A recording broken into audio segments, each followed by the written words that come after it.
Lays it off for Sullivan, and then off the post it is. Work to get that on as a Catino, and that's it.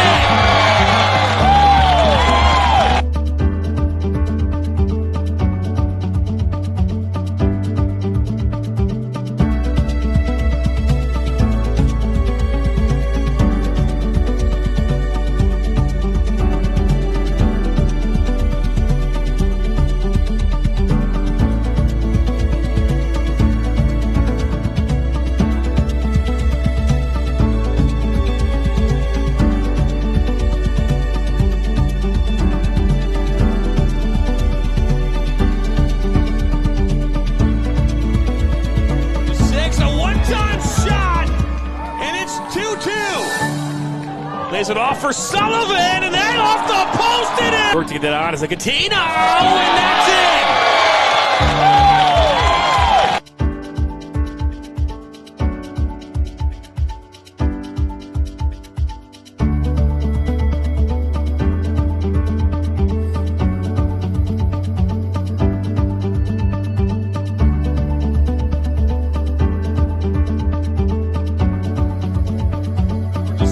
One-time shot, and it's 2-2. Lays it off for Sullivan, and then off the post it is.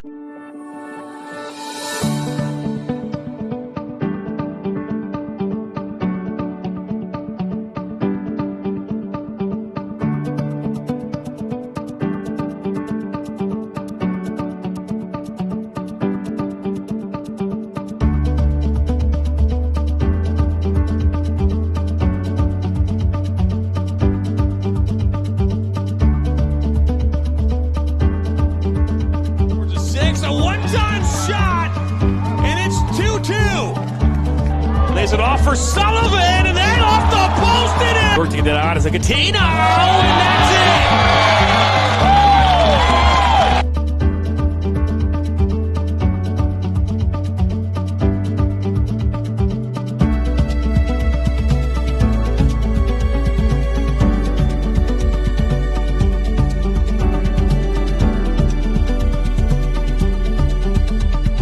Ally is invested in women's sports. Are you? Heart of a lion, fire inside me, blaze like a siren. Why would you try it? Wake up the beast, no, I can't keep silent.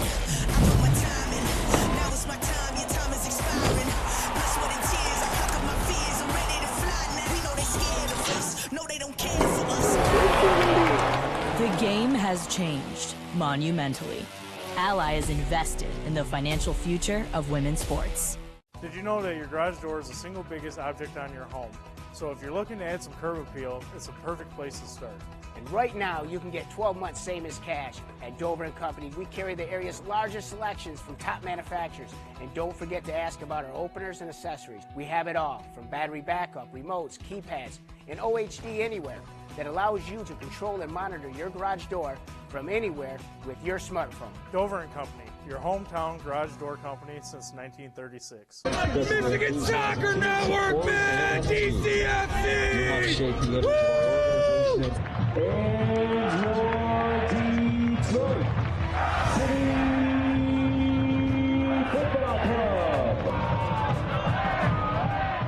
The sights, the sounds of historic Keyworth Stadium. There's nothing quite like it. Each week, Jonathan Turner and Neil Rule will break down the most recent Detroit City FC USL Championship match, taking a look at the Eastern Conference standings, looking ahead to their upcoming match, and much more. Watch the Detroit City FC recap show each week on the Michigan Soccer Network.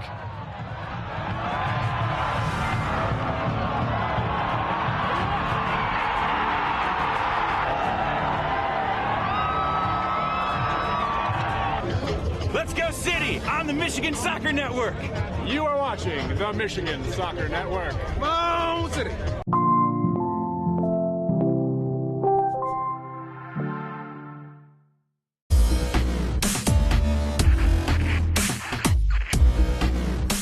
Are you looking to play at the next level?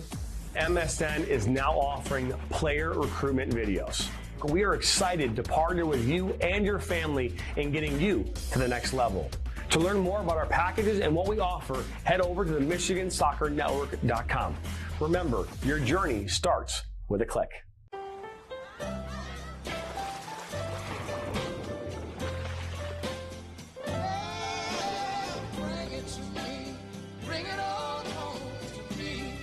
Michelob Ultra, superior light beer.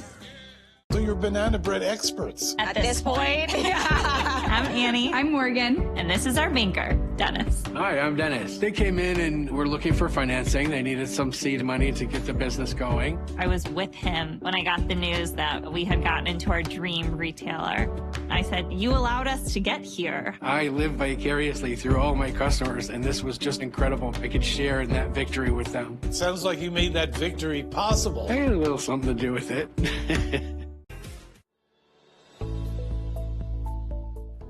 Granite City Food and Brewery has 2 Michigan locations in Troy and Northville. Serves made-from-scratch food, brews in-house beer, and even has brunch every Sunday from 9 a.m. to 2 p.m. To learn more about their daily specials or to book a private party, visit gcfb.com. Make sure you head over to Granite City in Northville at the corner of 7 Mile and Haggerty, or the Troy location at 16 Mile and I-75. At Dort Financial Credit Union, we believe in fulfilling our members' dreams and care deeply about supporting our community. Without amazing partners like Dort Financial Credit Union, we would not be able to do what we do. And that's truly the backbone of our organization, is having those partnerships and community relationships. From supporting community events to our employee volunteers, we are passionate about giving back to organizations that are important to you and helping make our community a great place to live, work, and play.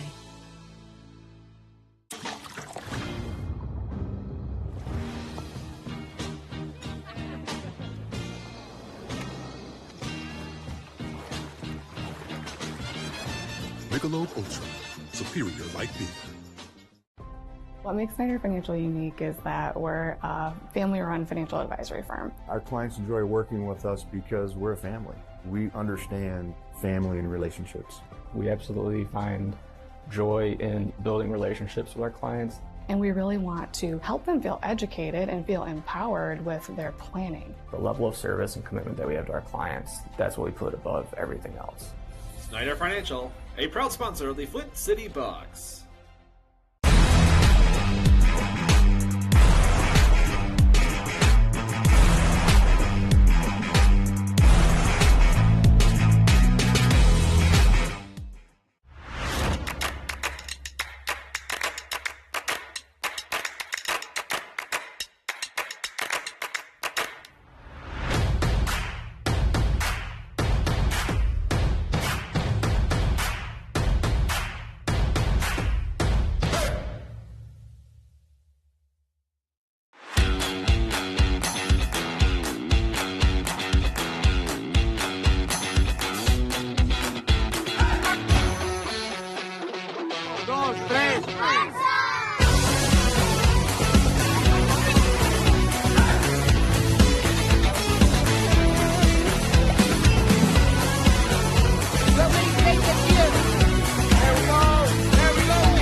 Every small business has expenses as it grows.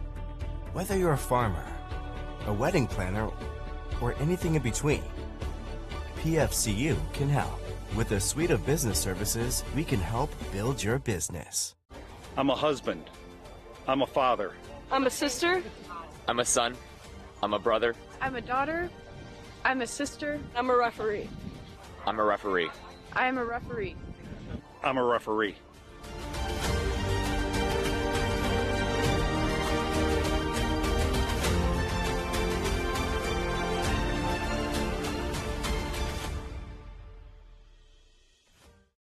I work in nursing home, I work in the restaurant, and I own my own food truck. And I bank with Huntington. I used to always look at that sign, you know, come on, own your own home. So one day I just said, okay, I'm gonna go talk to the banker. And he didn't tell me, no, it's not possible. He told me anything was possible. And that made me feel good. Hi, I'm Veronica, and this is my banker, Roger. He's awesome. He's a good guy.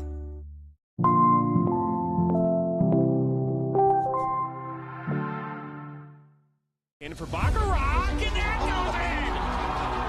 Hugo Baccarat gives Flint City a 3-2. Buckley, oh, the ball falls to Buckley. One-on-one with Etheridge. What a save! Welcome into the first ever MSN All-State Media Day for Girls Soccer. Jonathan Turner alongside Dan Stigrat. Ball comes in, a good head! 1-0! Shot, another save from Etheridge! Rebound, and it goes in the back of the net. The Bulldogs up 1-0! Burzma, looking for Vlasma! 3-0! Stewart Heiss with a shot! Over 90 and in! Effectively today here on the Michigan Soccer Network, we are launching our new division of player recruitment videos. Mario Canoe now finds Stock.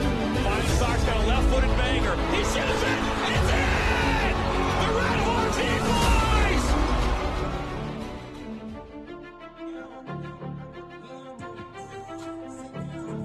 Hello, everybody, and welcome into Linden High School here in Linden, Michigan, as the Flint City Bucks welcoming in the Michigan Jaguars in a friendly of sorts here on this Tuesday afternoon. Hey, we were called yesterday, can you do a game? We said, hey, what the heck, why not? We'll do a game. Yeah, and here we are, Giovanni Mosheri, Jonathan Turner, excited to have you along here for the ride tonight. It is going to be a beautiful night for soccer here in the great state of Michigan. And we'll take a look here at the weather now on your screen, and it's 72 degrees. We're not in Flint, we're in Linden, but I didn't want to change the bug. That's okay. Listen, like we were saying, we got the phone call yesterday, and we said absolutely we can make this work because that's what friends are for here in this friendly matchup between the Panthers between the Jaguars and the Bucks. This is honestly the weather recently has been beautiful, especially for soccer and events like that. Everyone's going golfing. You know, either has already today or later this evening. It's just beautiful weather for outdoor sports and soccer. Absolutely included in that. As we'll bring you into our press box here in just a moment, and there we are, and we're excited to bring you all this action here tonight again. Hey, the Flint City Bucks are on a roll this season. They just came off back-to-back wins against Midwest United on Saturday, AFC Ann Arbor on Wednesday, and hey, they are undefeated, sitting in second place right now in the standings in the USL League 2. Yeah, definitely, and that win against Midwest United, that was top of the table. That was the also undefeated team in their conference. They gave them their first loss of the season, so they're coming into this white hot with a whole lot of momentum and a whole lot of confidence, especially, and trying to get a little bit and keep that moving here in this friendly matchup. We'll take a look here now at the Michigan Jaguars, who call their home Novi, Michigan. Hey, they play in the Midwest Premier League Great Lakes East Division. They played 6 games this season. They're 2-4-1. Actually, I think they're 2-4. But either way, they're currently sitting kind of middle of the table right now in that division. They've played really the most games out of any team in the Midwest Premier League Great Lakes East. Let's take a look now at the home side in the Flint City Bucks. Hey, who won the Central Conference last year, beat AFC Ann Arbor last week 3-1. They beat undefeated Midwest United 2-0 on Saturday. 11 goals and 5 against here under their second-year head coach, Mr. Paul Doro.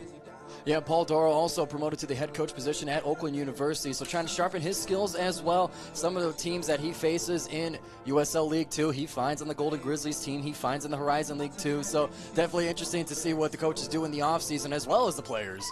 No question about that. Hey, don't go anywhere. When we come back here, we'll give you the starting 11. We'll take a look at the 15 countries from around the world the Flint City Bucks call home, and so much more. You're watching a friendly between the Flint City Bucks and the Michigan Jaguars. Coming up next on the Michigan Soccer Network.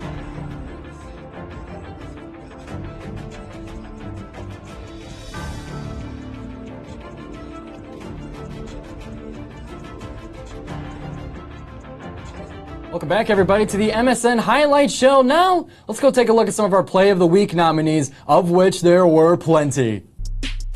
We'll start here. Chicago Nation, Chicago Fire. That save off the right post late in the game makes our list, as well as this free kick here. Flint City AFC against Michiana Lions up to the top left corner to get them 4th of their 7th goal, rather, against the Michiana Lions.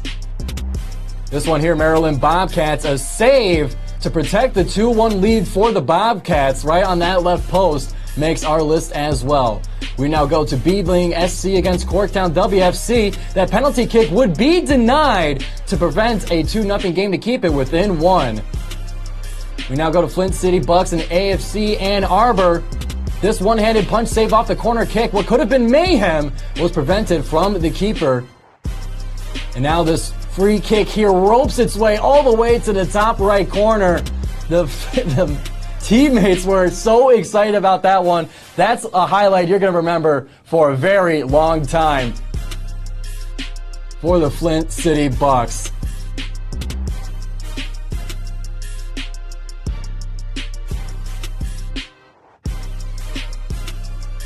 But to wrap up, it was a sloppy, rainy day. Our winner for play of the week goes to keeper Jakub Griesiak for that amazing one-handed save to protect the lead for the Flint City Bucks against AFC Ann Arbor, going to his right to the ground just enough to get it around that far post in a game that the Flint City Bucks would end up taking away victorious. So that will do it for us right here on the MSN Highlight Show. My name is Giovanni Mosheri. We thank you for joining us here. Be sure to go to the Michigan Soccer Network's website, michigansoccernetwork.com, as well as our YouTube channel. Check out what games we got coming up next. And we'll see you next time right here on the MSN Highlight Show.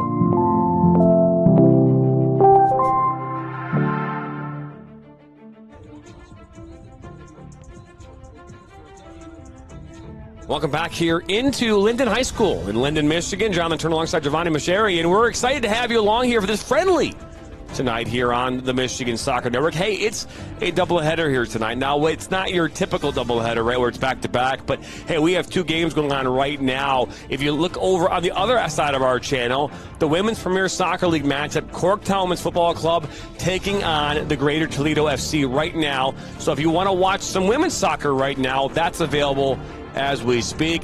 This is game number 3 of our 14 games here this week. Yeah, it's going to be a whole lot of soccer. And going back to Corktown WFC, calling that game the other day, saw them get a draw against top of the table Beadling SC. So they're starting to pick it up as they sat at the bottom of the table going into that match. They're starting to pick up on their season a little bit. So if you want to catch that, then we're right here in the Michigan Soccer Network. We got you covered. That's right. The Michigan High School Athletic Association Girls State Finals will be here on a Friday and Saturday. Games kicking off at 1 and 4 on Friday and 1 and 4 on Saturday. All 4 divisions, audio only, right here on the Michigan Soccer Network. Coming up here this weekend, we've got a lot more games coming your way here throughout the rest of the summer. It is Father's Day this upcoming weekend. And what am I doing on Father's Day? I'll be calling games. Just like you love doing. Just like I love doing. So let's take a look here at the schedule of the Flint City Bucks. They're on your screen as we've, again, last week, a good week for the Flint City Bucks. They went 2-0 last week. They're undefeated overall here throughout this entire season.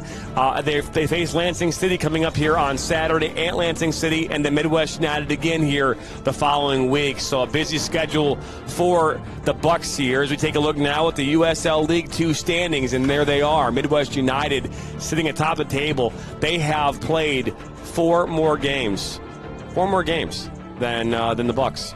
Yeah, that's definitely going to start adding into the points here, but don't think for a second that Flint City is not chasing a #1 spot and has the energy and the momentum to go and catch it from Midwest United. So their next matchup coming up later this month is going to be crucial for that top spot.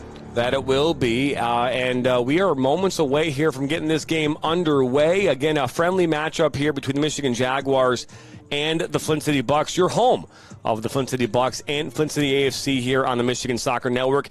Don't go anywhere. We come back here. We'll get things rolling here. We'll have the national anthem. We'll have the coin toss, starting 11s, and then kickoff. Don't go anywhere.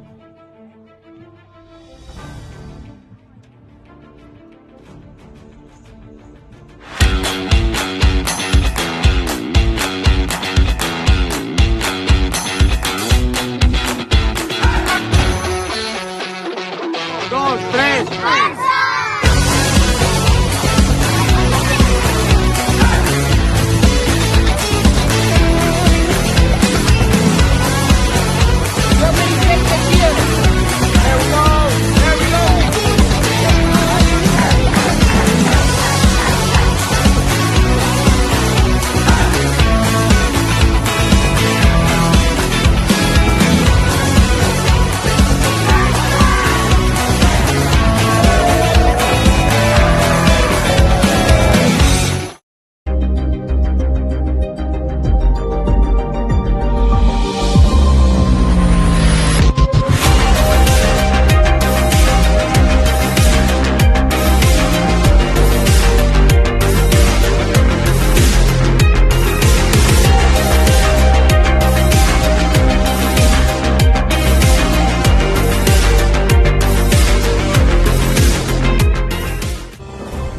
to take your game to the next level.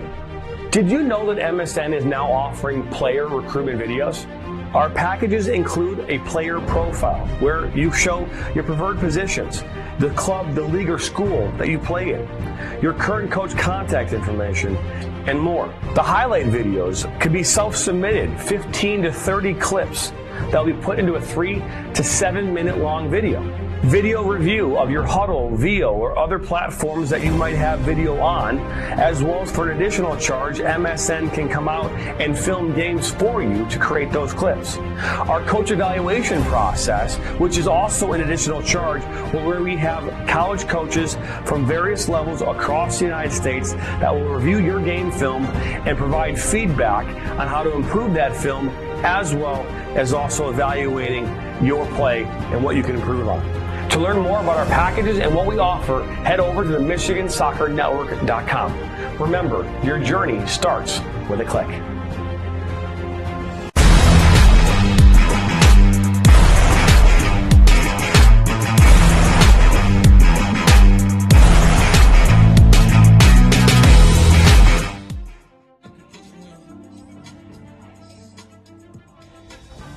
And welcome back here into Linden High School as we take a look there. 15 countries from around the globe.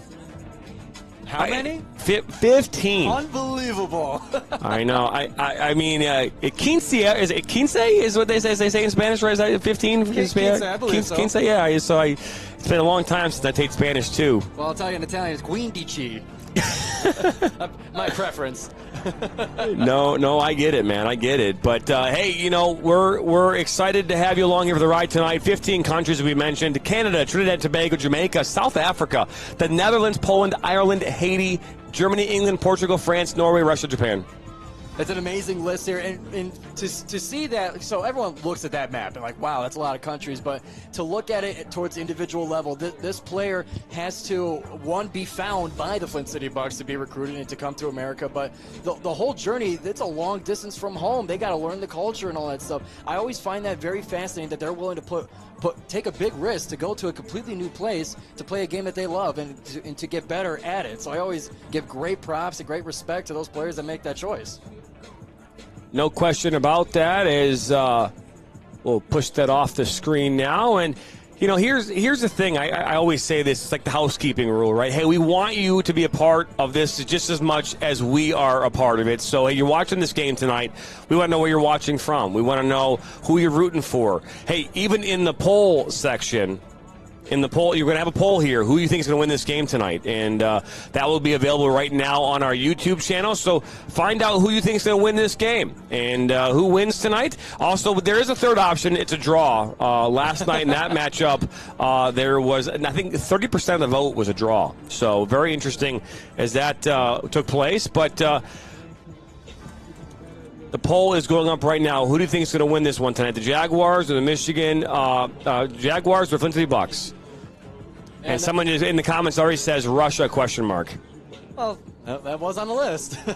It's true. Yep, there is a player from Russia. Yeah, and I always say with these broadcasts, going back to interacting in the chat here, with us having that ability to see what you guys are thinking live in the game, I always say it's not so much we're broadcasting for you, we're broadcasting with you. You could be part of it. You could get in the conversation, tell us who you're rooting for, all that kind of stuff. I always love seeing what people have to say in the chat about the game.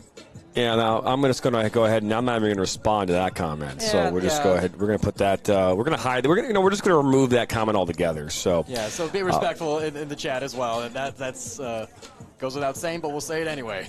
Please be respectful. Yeah, there we go. So okay. So we're just about to get things underway here, waiting for the teams to line up, and we'll talk starting 11s. There have been massive amount of changes here just in the last couple of minutes. So there's no graphic for obvious reasons, but we will announce who the 11 are here for both teams.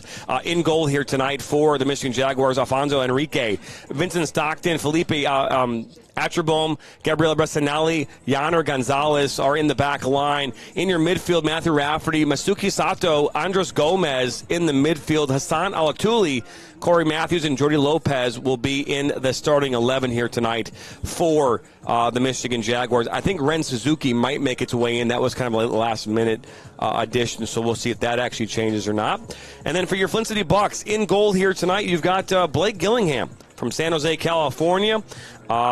As I go through Nolan Miller, Pierre LaRue, you've got Hidete Gondo, as well as Matt Miller, I believe. So Matthew Fisher, who was in the back line. Eskil is in there as well. Eskil is the midfielder, holding midfielder. Daz in there as well. Hugo Tavares is your attacking center mid. Malik Henry, Darren Armstrong, and Barzi Blama are in there up top as well for the Flint City Bucks. It's definitely going to be an exciting matchup here. And when it comes to a friendly matchup, unfortunately, when people see that, they also kind of reel back their excitement for, like, oh, it's just a friendly. No. Don't think that way, because what is important, especially in kind of periods where teams have a bit of space within their conference schedule, within their division schedule, these matches, and especially for teams like the Michigan Jaguars that might be seen as a little bit of a lower level of team, this is how iron sharpens iron. This is important for these players to get that experience against higher level competition. It's important to be able to punch up, see what you do when adversity comes. It tells a lot about a team, and on both sides too. Are you going to see how your reserve players are going to react when they hit adversity, how they are in game? All this stuff is incredibly important for the season moving forward, and for the coaching staff to see what they have. No question, as we're waiting for the referees now to walk out the teams here, as they often do, and here we go.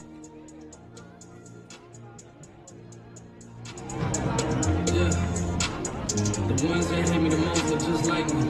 You tell me what that means. Make a slick comment and see what that brings. I seen it go down, we can reenact things. Extreme like DMXing. These boys in their PMSing. People in the city see the movement occurring and say, my God, I want to be in that scene. Damn right you want to be in this scene. She had the video trying to be in this scene. Used to fantasize about being in this scene. Bluegrass girl, but she got big dreams. Can't touch me, I got instincts. Locked in the house, but I'm tied in things. I brought a gang to the party with me. 5 white boys, but they not his. Which I think everything that you say about me. My dogs like to play Madden and 2K. But one thing now I'm gonna play about me. My homeboy Tyler, he plays South Beach. He told me this summer he gon' fix my jumper. I told boy Wonder that we might got a thumper. I've been trying to pop, now I'm on like Shumper. That ain't all my bumper. Green room chock full of all my comforts. Hotel room like heaven on earth. Got angels in my bed with some all white covers. Ace Pro Nemo, Lucy and Keith, Sloop play twofold. And I got a few more I call my brothers. I got a lot of flows and they all like butter.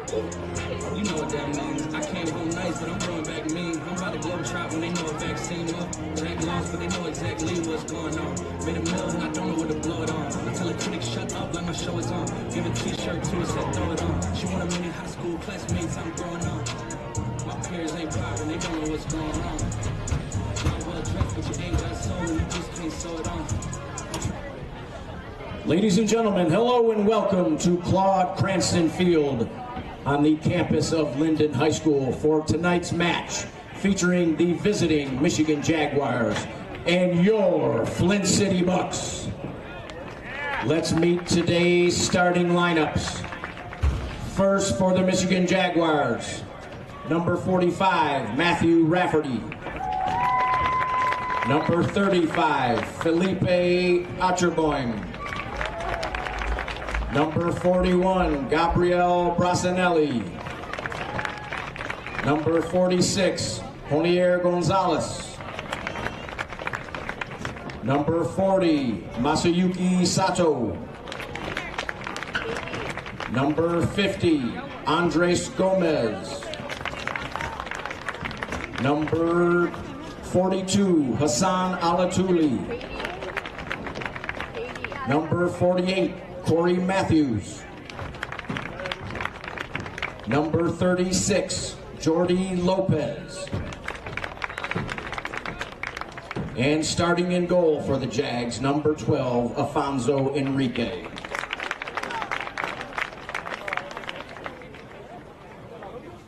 And now, for your Flint City Bucks, number 2, Barzi Blama.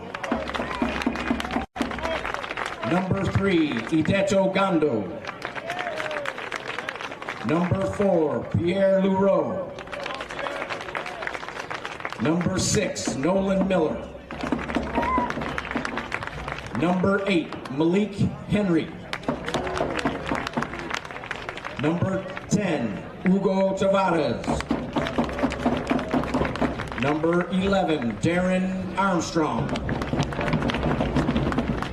Number 22, Eskil Yerde.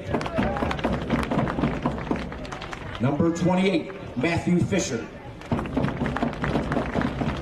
Number 33, Dara O'Riordan. And starting in goal, number 32, Blake Gillingham.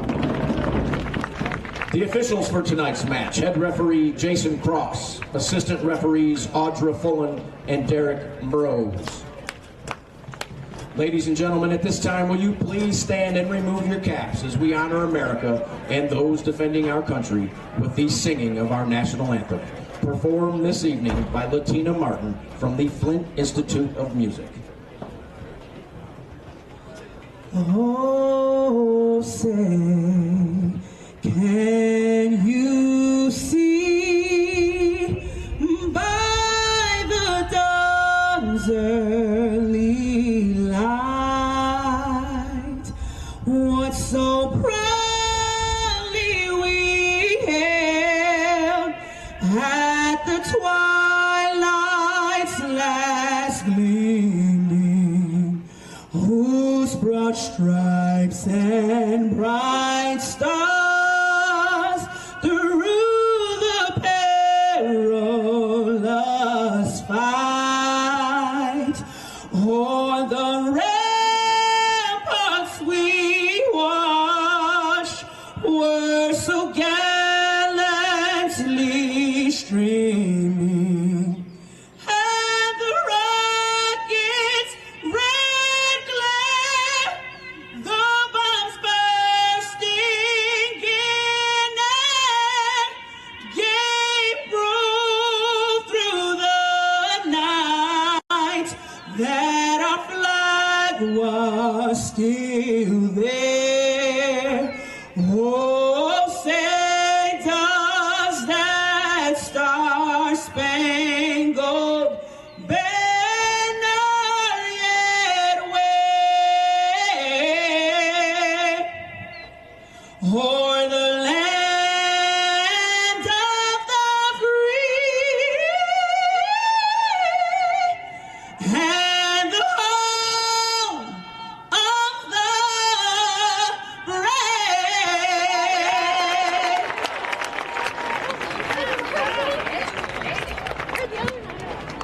Another beautiful rendition of the national anthem from Latina Martin, and we are just moments away from getting this game underway.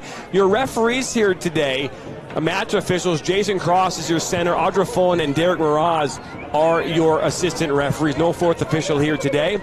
And the ball boy, the Big B ball delivery was here a moment ago, but that is the Big B is the official coffee of the Flint City Bucks. The one and only. The one and only. Unfortunately, I don't drink Big B coffee. I used to drink it when I used to eat sugar or drink sugar, but but not anymore. Me, myself, I'm an espresso guy. That's one culture. Oh, and what culture would that be? Oh, well, if you take a look at the spelling, it comes from the land of Italy, the roots, if you will. Oh, I thought based on spelling your name, maybe there's a hospital or two that maybe that was like your culture.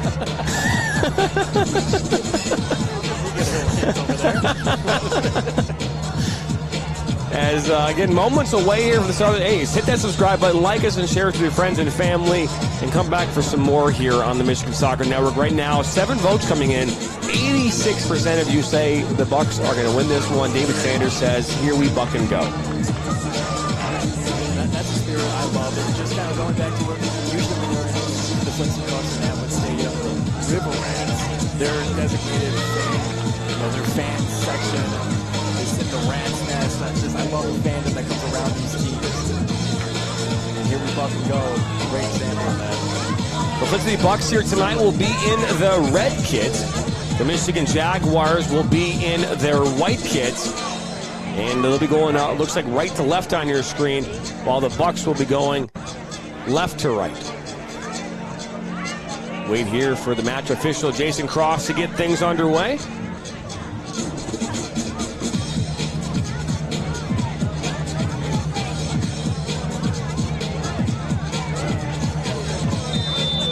And And here we go, officially underway from Linden High School in Linden, Michigan.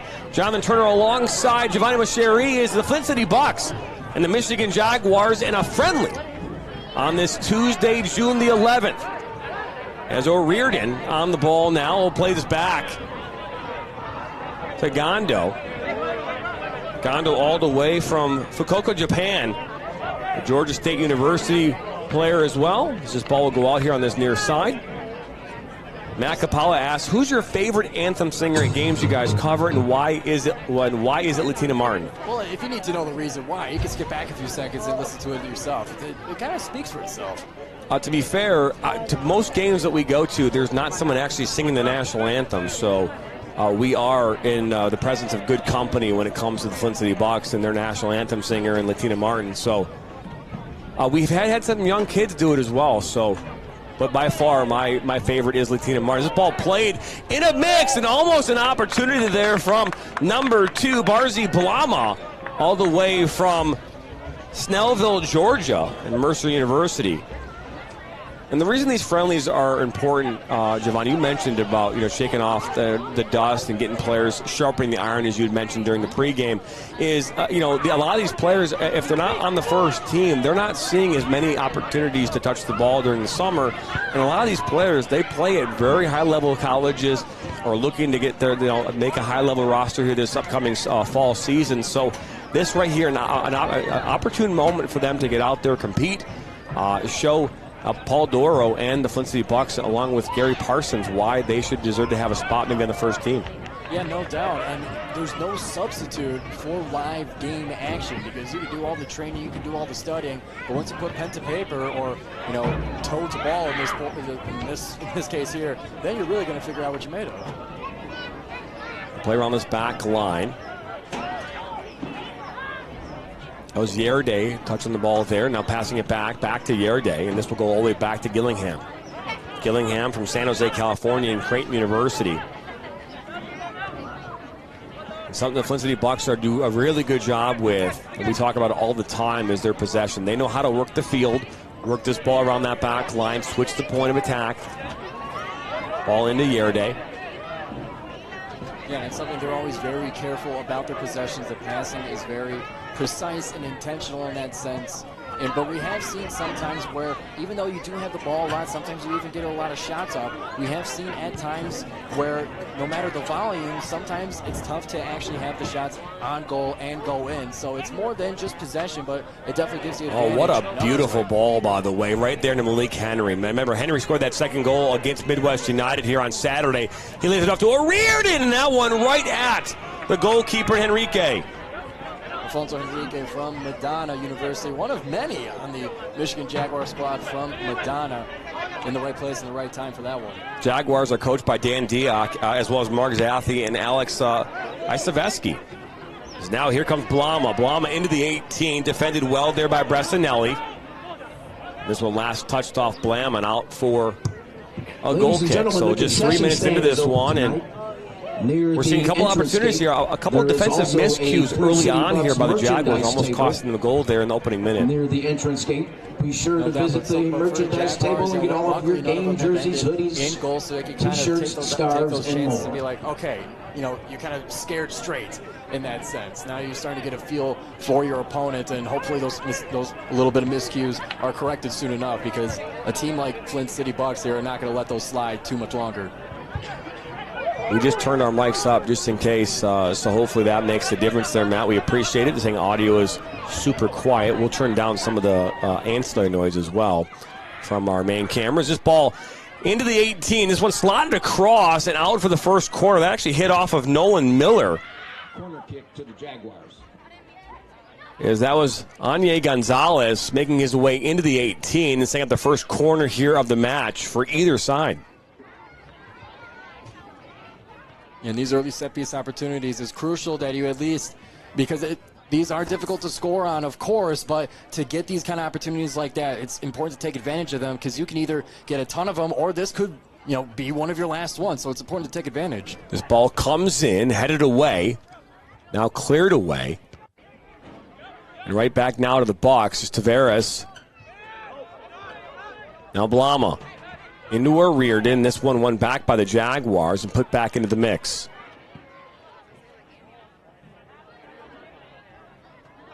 It'll be thrown in by Gondo. And that's misplayed. And something you might, a byproduct of a team that does not used to playing each other here in the flow of play in moments like this. So you might see some moments here where there's a mistake or two from both these sides as both these teams testing out a number of players on their rosters tonight. Unlimited substitutions here for each side, so there's not going to be any limitations in that regard either. Good work up this near side. Now looking for Blama, and he'll try to track this one down before it goes over the touchline. Tavares look to switch. Big ball over that back line. Looking for Henry. He's got him. That's Rafferty there. They're defending. Henry now cuts it back. Henry now looks to take a shot to the far post. It goes just wide of Enrique. And it looks like they're going to say this deflected on its way towards goal, so this is going to go off for a corner kick. It'll be the first one here for the Flint City Bucks. We're tied even for the corner kicks, each team receiving one.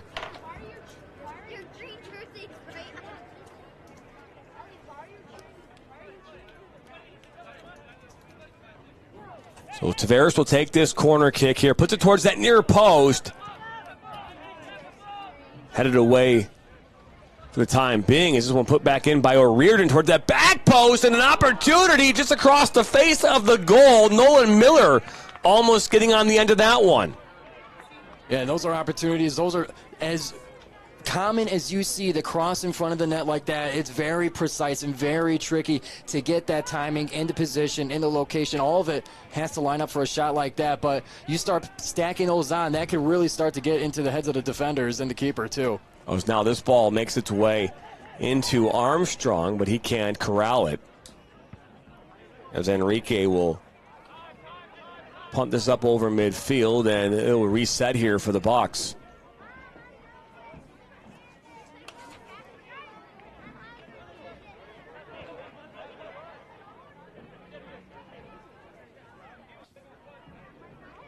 This part of the match is brought to you by Granite City Food and Brewery. Eat good eats, drink good drinks, have good times. You can visit the Troy location at the corner of I-75 and 16 Mile in Troy, or the Northville location at 7 Mile in Haggerty. You can go to gcfb.com to order catering. Hey, they even got a Famous Dave's Ghost Kitchen at the Troy location. You know today's Taco Tuesday at Granite City? Taco Tuesday? I love Taco Tuesday. Taco Tuesday, yes. You can Taco Tuesday. I don't think I have to say anything more than just saying Taco Tuesday. It speaks for itself. Yesterday was Build Your Own Burger Monday, where for $6.99 you get a burger and fries. You can't get a burger and fries anywhere for $7. Oh, no doubt. Except Granite City on Mondays. What do you like to get on your burger when you're building your own burger? I got to go with bacon. Of course. Got to add the bacon in there. Pickles. I like jalapenos on my burger. Oh, same here. I also like A1 sauce on my burger, too. That one, I haven't ventured into those territories. Mushrooms. Look at this now. Henry with the opportunity, up and off the field goal upright. A missed chance there in the 9th minute.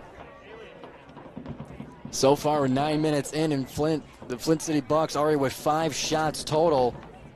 But looking for the Jaguars, only able to get 1 off so far. So you're starting to see that kind of advantage of the possession that Flint City prides themselves on, leading to that kind of advantage in the number of shots. So they play the numbers game, no doubt. Yarday. Ball intercepted by Gomez. He'll look to play this one over the top of that back line, over Fisher. Settled down by Matthews, and he'll just run out of space on that end line. Yeah, just a little heavy on the touch there, trying to catch it over his head, track the ball like that. Very difficult to do at high speed like that, but it'll just send it to the back line. So far 10 votes, 80% in favor of Flint City win this matchup here tonight. That ball out to Henry on that far side. He'll look in for Armstrong. Armstrong, out comes Enrique, makes a big save there, because Armstrong was going to turn and take a crack. Yeah, but Armstrong, a great move to kind of use the defender as a kind of a pivot point there, moving his body around to give himself an opportunity with the shot. But Enrique putting his body on the line, swallowing up the ball like that. And for keepers, that it's a tough decision whether you reach out and go for it or whether you stay back in case a shot goes off. It's very difficult to do in the moment. no doubt. It is, myself having some experience as a keeper, it's very hard to decide at times. When were you a goalkeeper? Do you want the truth or do you want the cool answer? Well, I mean, to be fair, I think I want whatever the best answer is going to get the most laughs. I mean, whatever. Well, in that case, 12. Ball in the top looking for Tavares. This one's knocked away. But that's funny. No, it was good to know. I mean, you play goalkeeper in your 12, that still counts. Definitely, and I remember I went to a goalkeeper academy, and they teach you the basics.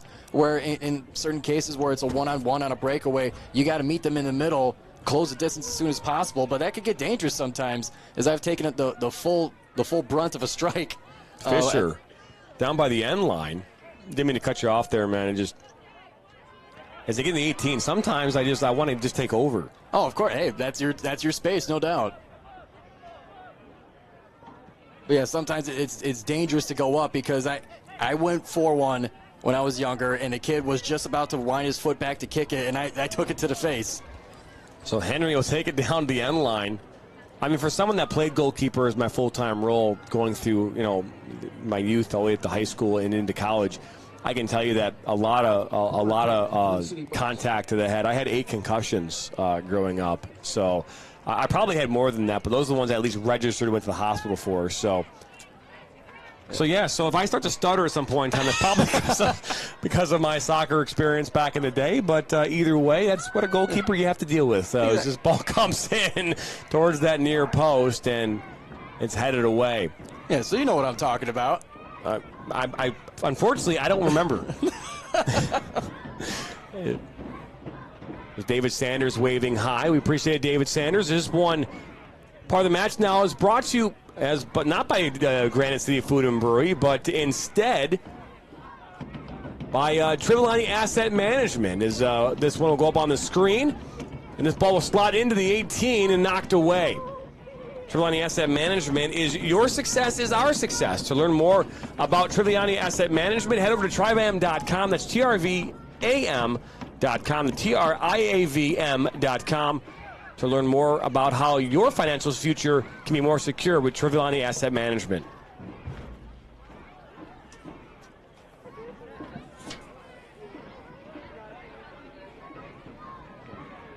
Matt saying, who in the hell is in that 20% that thinks the Jags will win this game? Listen, I believe in miracles. What you want from me? Hey, I watched the hockey game back in the 80s during the Olympics, right? Team Russia losing to Team USA. I don't know if this is the same level of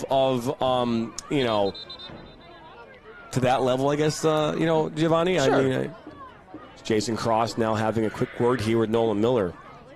But if we want to put it in that same ballpark, we can. I guess the fans will have to decide that, though. No doubt. As quickly, the first foul called in today's match going against the Bucks, a quick free kick previous to this movement here.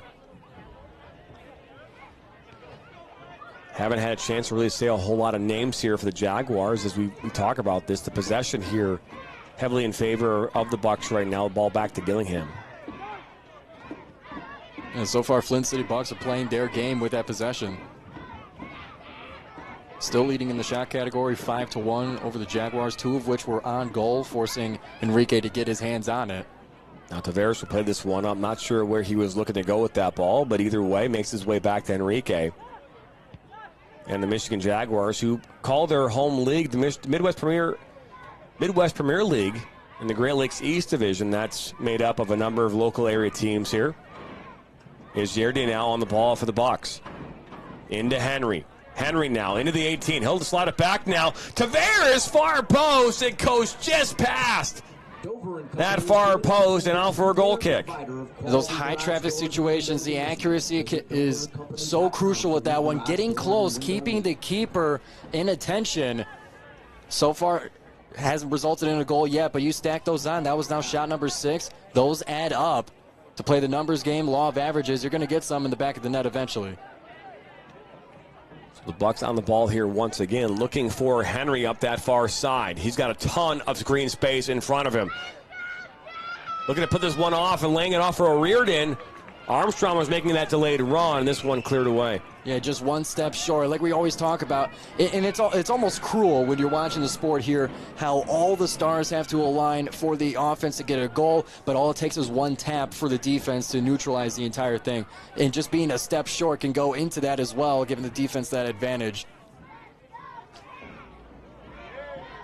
One back by the Bucks. That's Matt Fisher. This ball played back now to Miller. Looking to switch the point of attack. Now to LaRue. 16 minutes in. It's been all Flint City so far in this one. They've created all the opportunities. Just have nothing to show for it yet. But you had that feeling that once they find the back of the net, it might come in buckets. Yeah, sometimes the toughest part is to get the first one, is to break the ice in that sense. Ball looking up top now, Blama. Blama's got Henry right next to him. Then good defensive work here by the Jaguars. As this ball sent up here towards midfield and kept on by Matthews. Corey Matthews. I don't think any relation to the Corey Matthews from Boy Meets World, but had to drop that one in there. When you got a name like that, you gotta Corey Matthews, man, Boy Meets World. You gotta imagine he's heard that one a few times. If he is married or dating a girl named Topanga, then we are gonna have to. Then we have a celebrity on our hands. Only those of you who maybe are in their 40s would even understand that reference at all. Because I think if you're under the age of 25, you might not even know what Boy Meets World is. I've seen some YouTube. You've seen some YouTube? But you didn't actually grow up watching the show. Well, I can't claim that, of course. Yeah, see? How about Saved by the Bell? I've heard of it. Does that count? I mean, it counts on the level that you've heard of it, but I mean, you've actually watched it. I grew up that. I had a crush on Kelly Kapowski for most of my adult life. I think I still do.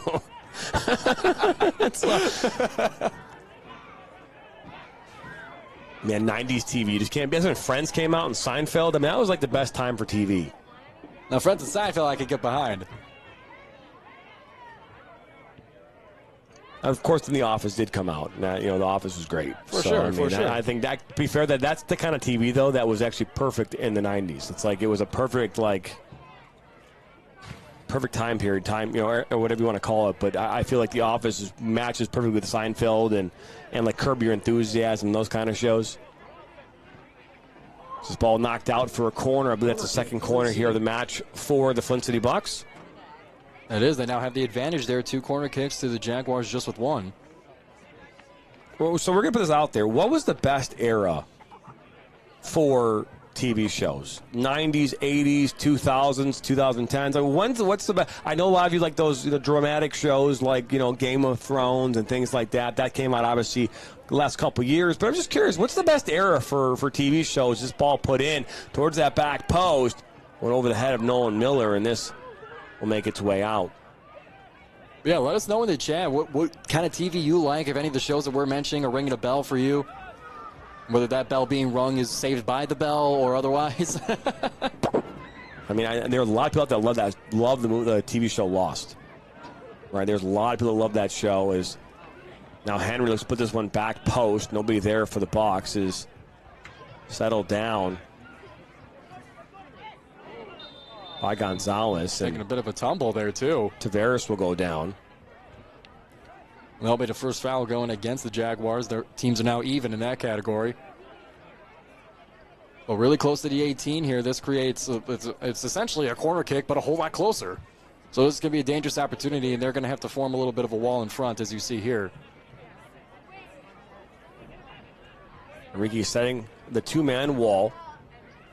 As we'll see Corey Matthews and Yainer Gonzalez in the wall as Tavares will take this free kick towards that back post. Look, a great head by LaRue opens the scoring. It's 1-0 in favor of Flint City.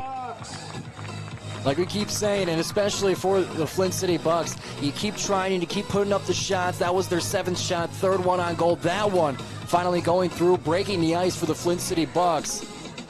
We'll see if they can keep this momentum going throughout the game if this leads to more goals, but you got the hardest one done in the 20th minute.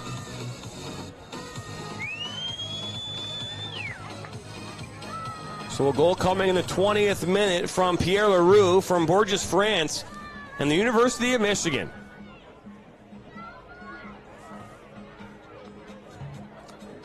Pierre Leroux, a recent transfer, will be coming in for the 2024 team for the Michigan Wolverines. He'll find some teammates on the Bucks. They have 3 Wolverines in total. Those being Nolan Miller, who was second team All Big Ten last year, as well as Matthew Fisher, who was Big Ten All Freshman team.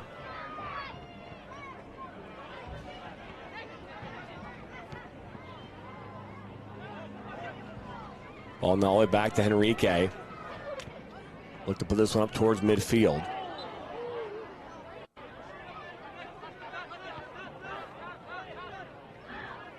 Settled down now by the Jaguars as ball brought up by Lopez, and he'll take a spill. Yeah, hands up in the air, wondering where the whistle is. Now Henry gets to the edge down by the end line. He'll look to take this back post. Nobody there.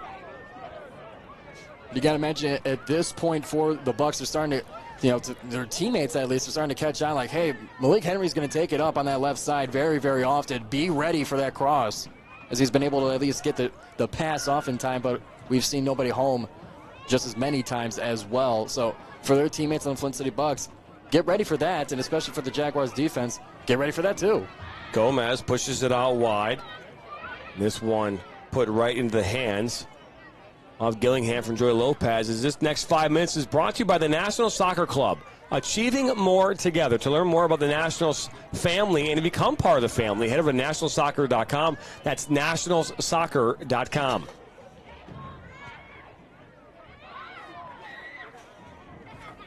The Jaguars seeming to be ready for that pass upwards on that left side.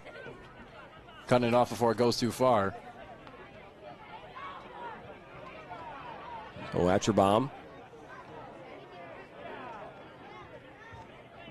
Settle back down here now by Flint. Again, they're in the red kits here going left to right on your screen, and Jaguars in the all-white kits going right to left.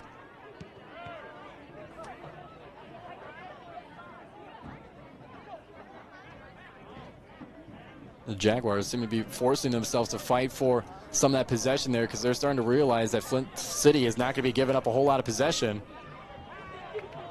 So great tackle in midfield.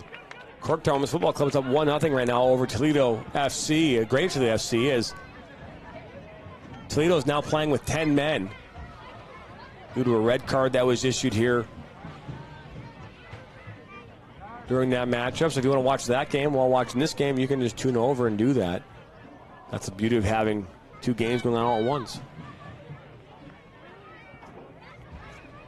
And taking a look at our YouTube chat here, Matt says that the best era of television was the mid-'80s to 90s of PBS. Reading Rainbow, Mr. Rogers, Nova, back when we wanted to learn things, says the comment.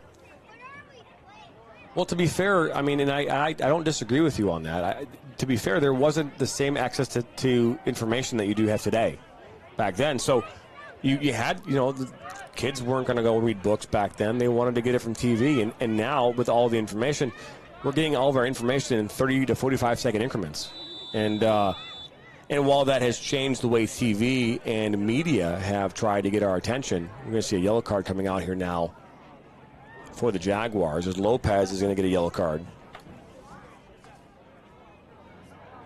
But I still think it's the best era, regardless of whether or not information or education was part of the process.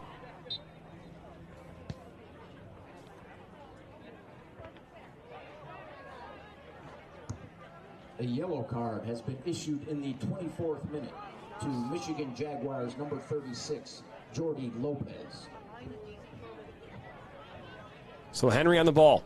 Looking for Tavares. A little give and go back to Henry, and this one is knocked away and out of the stadium. Well, no, bounces right back in, onto the pitch. There's two on the pitch right now. Someone say something. If there's a VO out there, it might have a hard time. The AI cameras will see too, and it'll start to smoke. So Henry plays this one back to LaRue, scored the goal back in the 20th minute. Now Miller looks to go over the top, looking for Gondo. Gondo settles it down at his feet. Good turn from Gondo down by the end line. Across into the 6 and cleared away.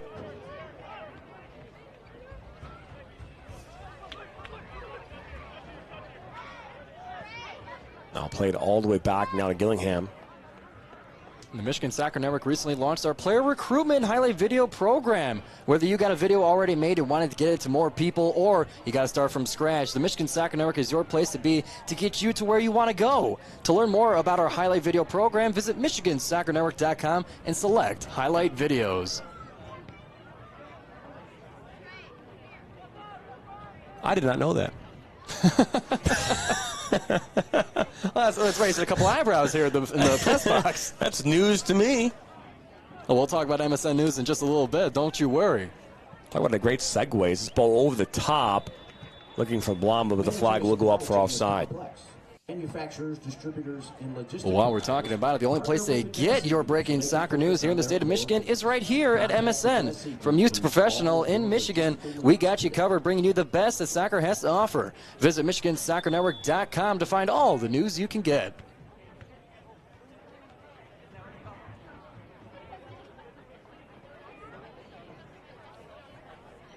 Looks as though we have a player down here for the Jaguars.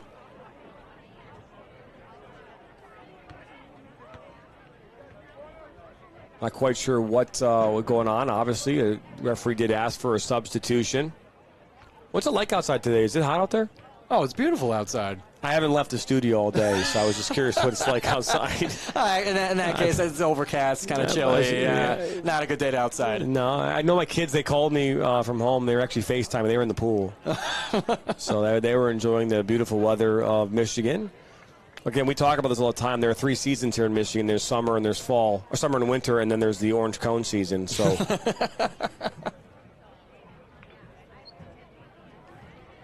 as the next 5 minutes of this match are brought to you by Dort Financial. Dort Financial has been fulfilling and supporting the community for over 70 years. They have 10 convenient locations in Genesee, Lapeer, and Shiawassee counties. Visit Dort Financial today at dortonline.org. That's dortonline.org.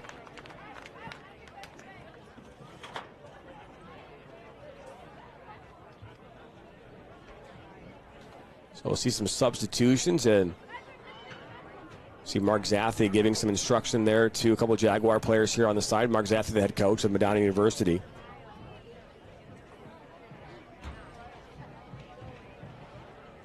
Now, David Sanders is saying Ghost. Are you saying Ghost the movie, or is it a reference to something else? Because that was a great movie. Great movie. Or are you just scared right now and you're warning everybody about a ghost? And with only the word ghost, we can only guess. Michigan Jaguar substitution. Or is someone ghosting you? Isn't that another terminology? Is that how that works? No. I would say it's even worse than seeing a real ghost. Yeah. I'm just so happy that I've been married for almost 16 years and not have to worry about any of the dating world. Let me tell you something. It's rough. I was going to say, I mean, I can only imagine. I can only imagine what. That's a song, by the way. But I mean, I can only imagine what it's like. That's one thing that I'm like, okay, you know what? I'm so happy I'm not on the market anymore, and I don't have to worry about that. I mean, I am dating my wife. That's a thing, Sure. But either way, technicalities aside. So ghosting might be replying, or referencing some kind of a relationship situation too. So it's up this near side. O'Riordan. He'll lay it back for Gondo. Gondo puts this one into the box. And now played back to Rafferty. Yerde. Oh, good ball inside to Tavares. Now Tavares almost tripped up, lays it off to Gondo. Back inside to Tavares. He'll look to put it across. It deflects off Tavares as well as off the Jaguar, but they're going to sit the corner kick. And the Jaguars' defense they're in great position so far. Whenever they see the crossing pass, usually you'll see a header to knock it out of the way or the pass interrupted otherwise. But you see the Jaguars' defense kind of getting a feel for what the Flint City Bucks want to do. They're playing good defense so far to hold off and hold it only to a 1-goal match. Ball comes in. LaRue is trying to get there once again. He scored off the corner here back in the 20th. Ball back out wide to Henry.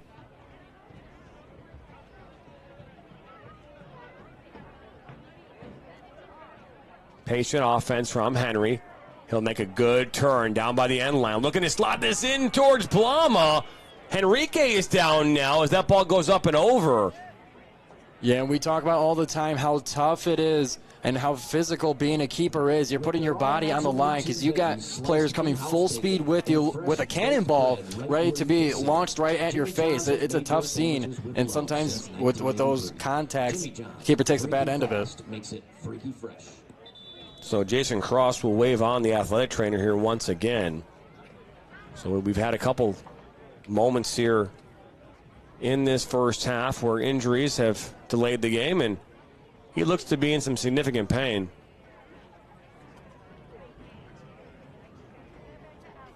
Yeah, and I'm not saying for sure that it happened in this one, but a lot of times when you see it, when there's a slide like that and you're making contact, remember, they're wearing very, very sharp cleats. And that could be a really big stinger in events like that. I'm not saying that's what has happened here, but oftentimes that's how a keeper will receive contact is through the spiky cleats. So they'll take a look at Henrique.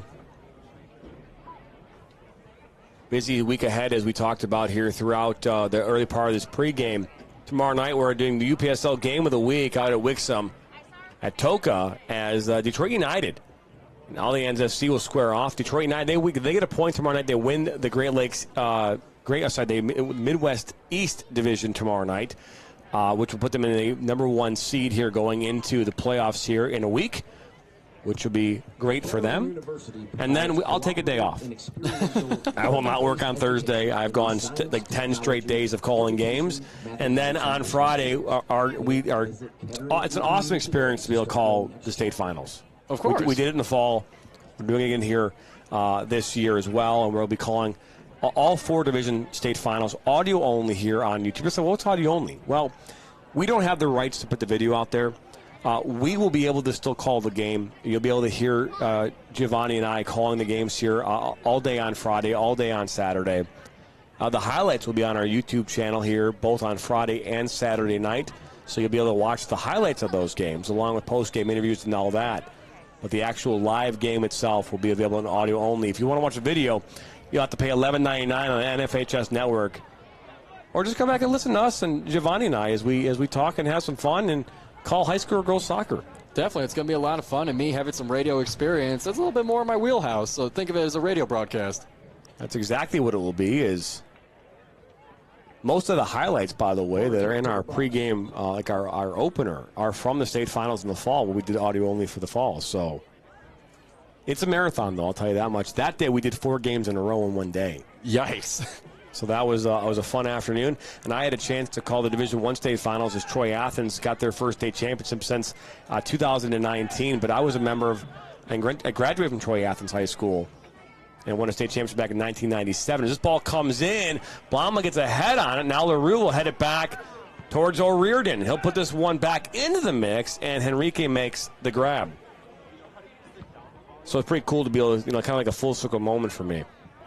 Yeah, no doubt. Your alma mater, raising the trophy like that, and especially for those games, as when we're here in the regular season of stuff, and sometimes you see friendly matchups.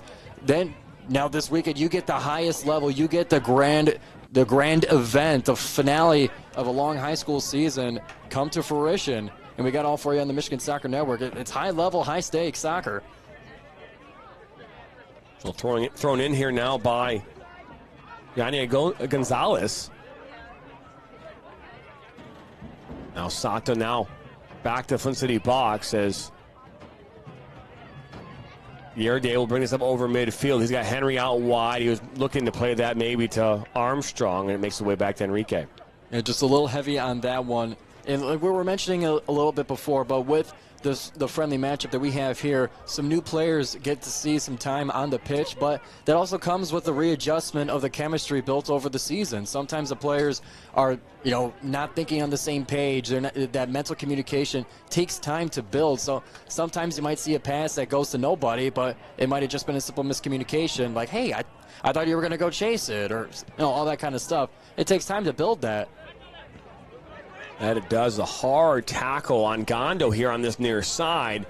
Jason Cross will call that one a foul as Corey Matthews credited with the contact.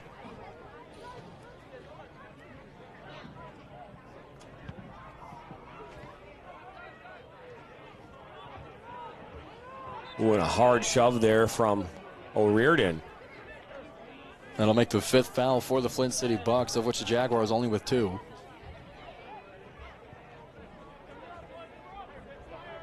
So back to Enrique. This part match is brought to you by Julia Zahn Real Estate, a soccer mom and licensed realtor. Call 248-496-3438 or email julia@thebetterco.com. That's julia@thebetterco.com.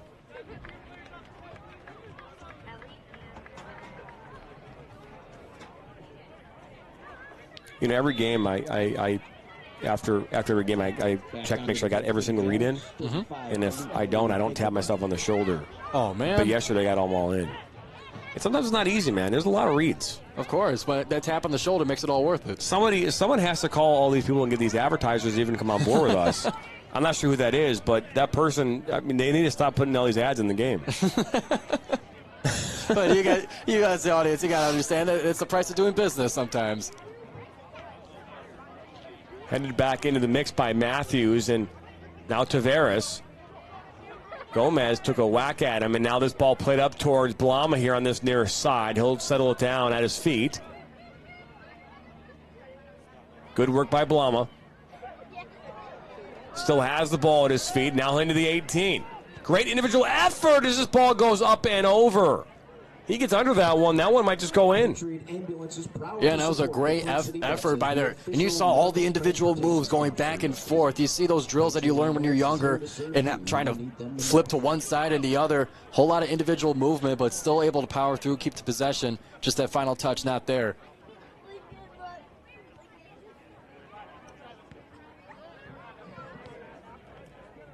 Gondo back toward O'Riordan. Now Brassanelli at his feet.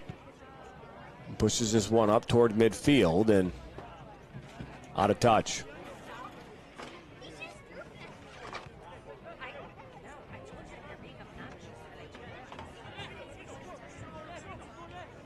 Now Gomez back heel, and that one makes its way back now to Brassanelli. He'll play this one up the middle. As he finds Alatuli, that one given away. Now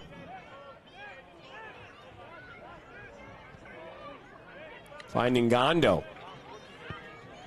Gondo puts this one into the 18, cleared away.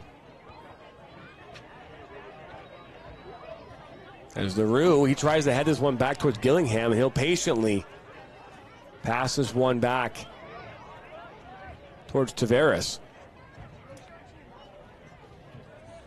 It's actually Matthews, I apologize. Matthew Fisher was the one that received that ball from Gillingham.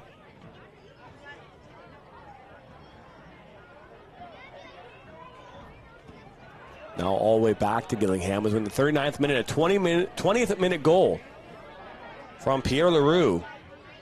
All the difference in this one as the Flint City Bucks up 1-0 here.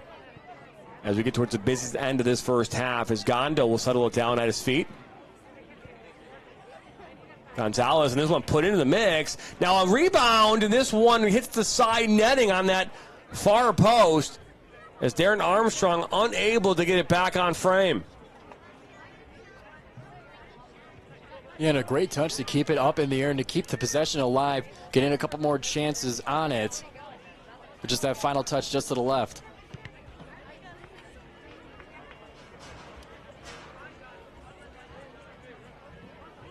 And a long winding throw, and did you see the form on that? It was perfect. Gondo goes down, and a free kick called here in favor of Flint City Bucks. That one will be the third foul from the Jaguars.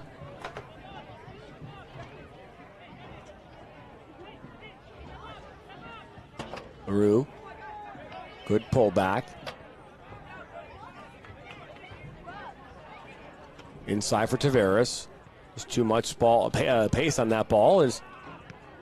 Again, the Jaguars really struggling to really get anything moving offensively. Whenever they get the ball, they just tend to give it right back to Bucks. Not an uncommon thing, as the Flint City Bucks tend to do that to a lot of teams. Yeah, but it just makes it all the more difficult if it's tough. It's already tough enough to get a goal, but to have all the stars align like that. But when you don't even have the ball and have the many opportunities to do so, it just makes it that much harder. And that's why the Flint City Bucks have been so successful with that strategy. As Tavares will go down inside the 18, and there will be no call from Jason Cross, as now Malik Henry. Yerde back to Henry. Good ball. Henry now looks to slide this into Tavares. Tavares, contact again. And the Jaguars now move this ball up, giving it right back to the Bucks. LaRue. Just like you were talking about. Now Armstrong looking for LaRue. He looks to slot this one into the 6, and this one's cleared away. And it's something that we talk about a lot, because the reality is that the Jaguars, who are really chasing the ball right now, what they have to do is be more patient when they get the ball. Win it back.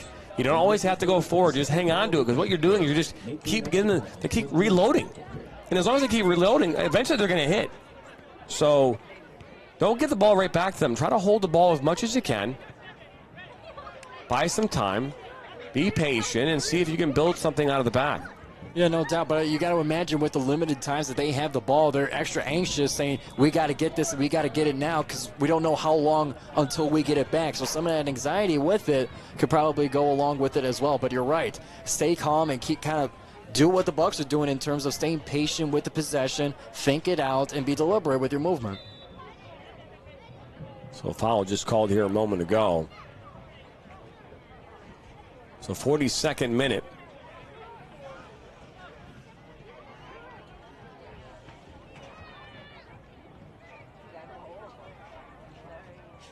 The last 3 minutes of this first half, plus stoppage time, is this ball put up top looking for Armstrong, and that cleared away.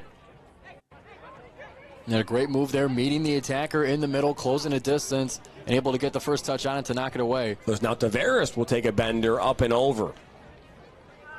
That one's the 11th shot of this first half for the Flint City Bucks. Jaguars only with a couple of shots.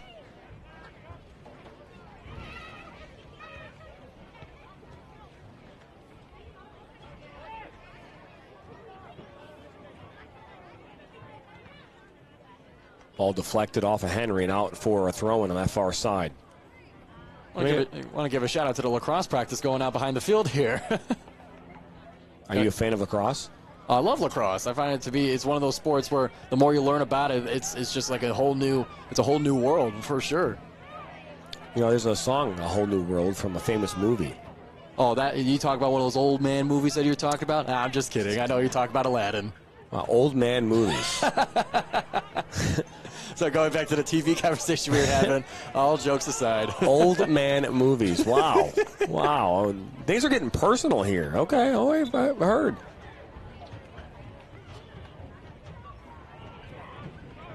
That'll be another 5th foul for the Jaguars, giving them another free kick.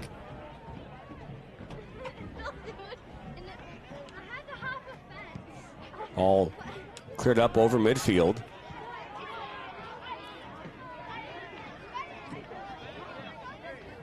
Settled down by Miller. He'll play back to Gillingham. Yeah, Lopez has been doing a lot of work in this game, kind of chasing the ball as it reaches to the Flint City's back line, trying to force their action, get that one mistake that they could potentially capitalize on, rush forward and catch them off guard. Which, when Flint City has so much possession, sometimes you're going to have to go for that. See if you could get one of those opportunities, because traditionally, if you want to get the ball otherwise, it's a little bit tougher. Don't know how much stoppage time we're going to see in this one. My guess is they're going to give us a couple of minutes. Especially because we had a couple of Jaguar injuries around the middle of this first half here. We'll definitely have some time to accommodate that. Well, good pass into Gonzalez. Now Gonzalez all alone here on this near side. Look to slot this one in. His target was looking there for Sato, and that one cleared away for a corner. This one will be corner number 2 here, and you kind of had the feeling that hoping to pick the ball up and kind of have it higher in the air with that crossing pass there, but it seemed like just having it low to the ground might not have been the intention, at least by the look of it. Well, hey, if the Jaguars can get out of this first half just down 1-0 or even finding an equalizer here, that's a huge victory here going into the second half. As this ball played in, that's headed away by LaRue.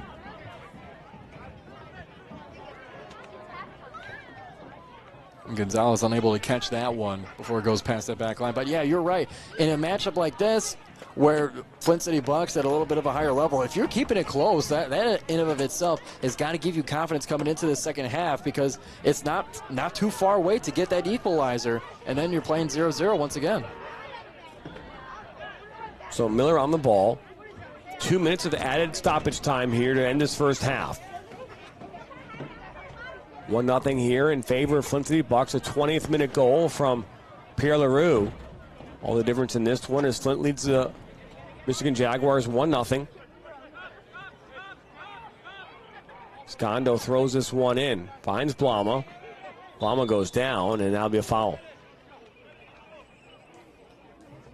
Count that was number 6 for this first half for the Jaguars.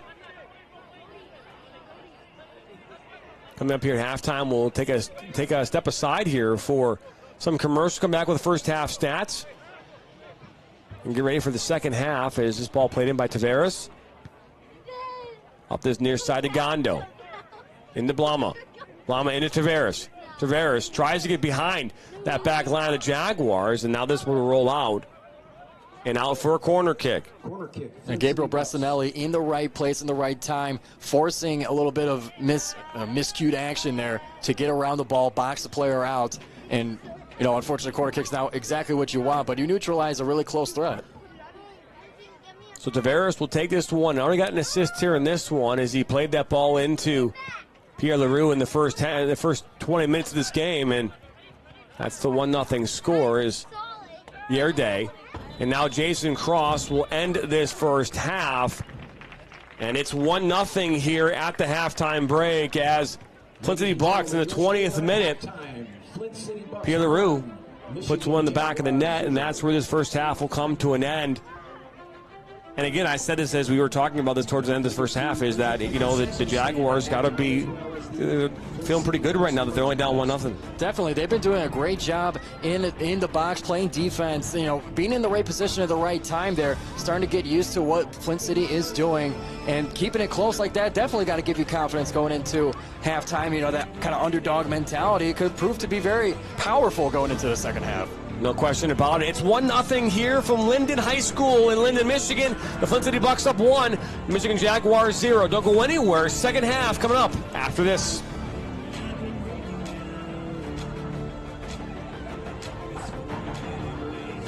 Ally is invested in women's sports. Are you? Heart of a lion, fire inside me blaze like a siren. Why would you try it? Wake up the beast, no I can't keep silent. I put my time in, now it's my time, your time is expiring. Blood, sweat and tears, I conquered my fears. I'm ready to fly now, we know they scared of us. No, they don't care for us. The game has changed monumentally. Ally is invested in the financial future of women's sports. Did you know that your garage door is the single biggest object on your home?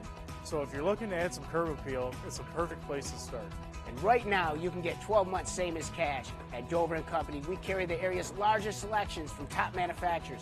And don't forget to ask about our openers and accessories. We have it all, from battery backup, remotes, keypads, and OHD Anywhere that allows you to control and monitor your garage door from anywhere with your smartphone. Dover & Company, your hometown garage door company since 1936. Michigan Soccer Network, man! DCFC!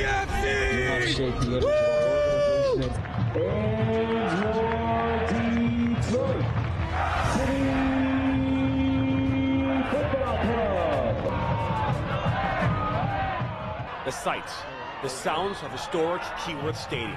There's nothing quite like it.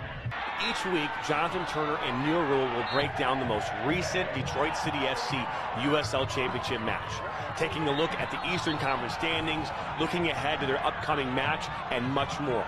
Watch the Detroit City FC recap show each week on the Michigan Soccer Network.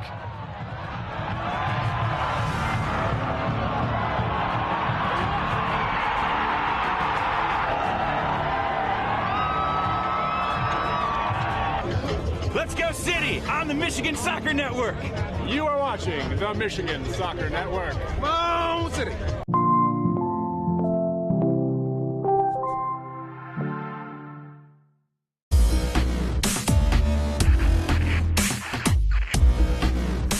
Are you looking to play at the next level?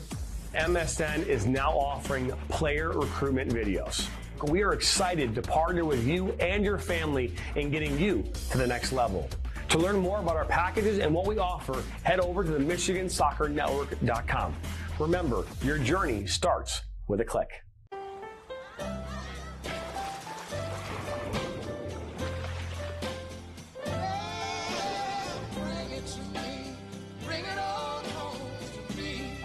Michelob Ultra, superior like beer. So you're banana bread experts. At this point. I'm Annie. I'm Morgan. And this is our banker, Dennis. Hi, I'm Dennis. They came in and were looking for financing. They needed some seed money to get the business going. I was with him when I got the news that we had gotten into our dream retailer. I said, you allowed us to get here. I live vicariously through all my customers, and this was just incredible. I could share in that victory with them. It sounds like you made that victory possible. I had a little something to do with it.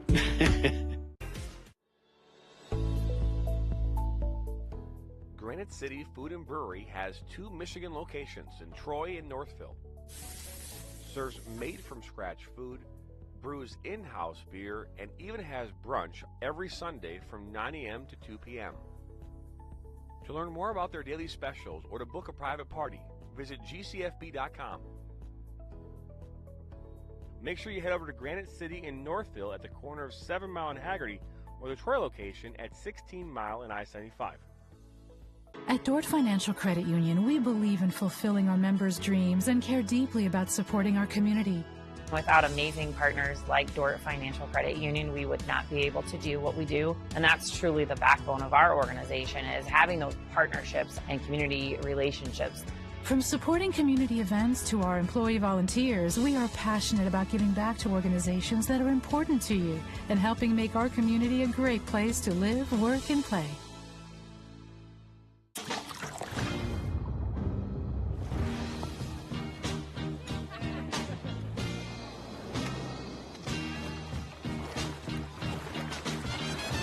Michelob Ultra, superior like beer. What makes Snyder Financial unique is that we're a family-run financial advisory firm. Our clients enjoy working with us because we're a family. We understand family and relationships. We absolutely find joy in building relationships with our clients. And we really want to help them feel educated and feel empowered with their planning. The level of service and commitment that we have to our clients, that's what we put above everything else. Snyder Financial, a proud sponsor of the Flint City Bucks.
Every small business has expenses as it grows. Whether you're a farmer, a wedding planner, or anything in between, PFCU can help. With a suite of business services, we can help build your business. I'm a husband. I'm a father. I'm a sister. I'm a son. I'm a brother. I'm a daughter. I'm a sister. I'm a referee. I'm a referee. I am a referee. I'm a referee.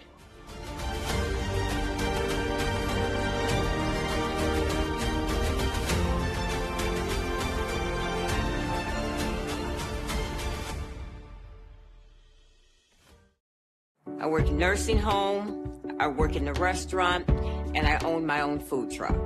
And I bank with Huntington. I used to always look at that sign, you know, come on, own your own home. So one day I just said, okay, I'm gonna go talk to the banker. And he didn't tell me, no, it's not possible. He told me anything was possible. And that made me feel good. Hi, I'm Veronica, and this is my banker, Roger. He's awesome. He's a good guy.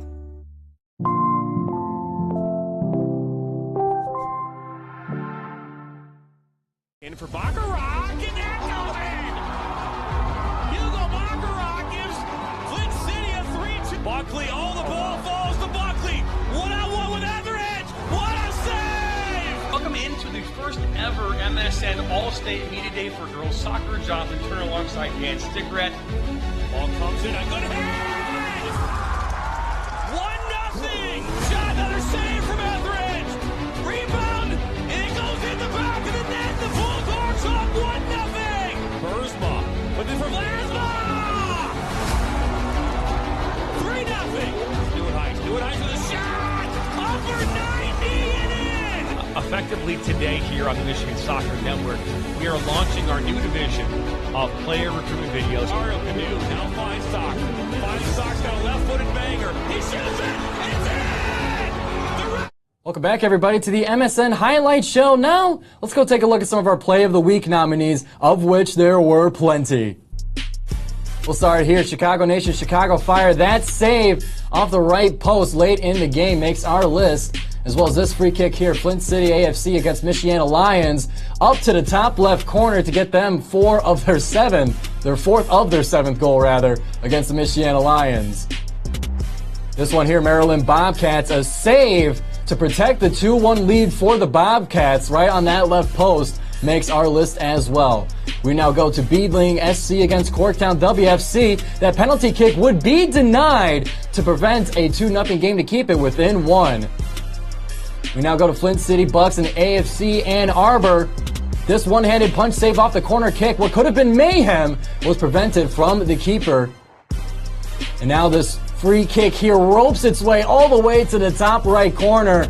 The teammates were so excited about that one. That's a highlight you're going to remember for a very long time for the Flint City Bucks.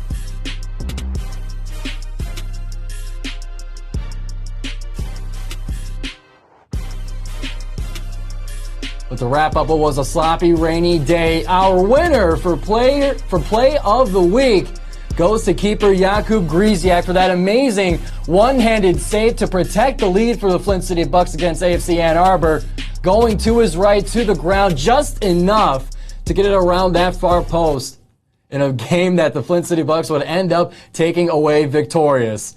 So that will do it for us right here on the MSN Highlight Show. My name is Giovanni Mosheri. We thank you for joining us here. Be sure to go to the Michigan Soccer Network's website, michigansoccernetwork.com, as well as our YouTube channel. Check out what games we got coming up next, and we'll see you next time right here on the MSN Highlight Show.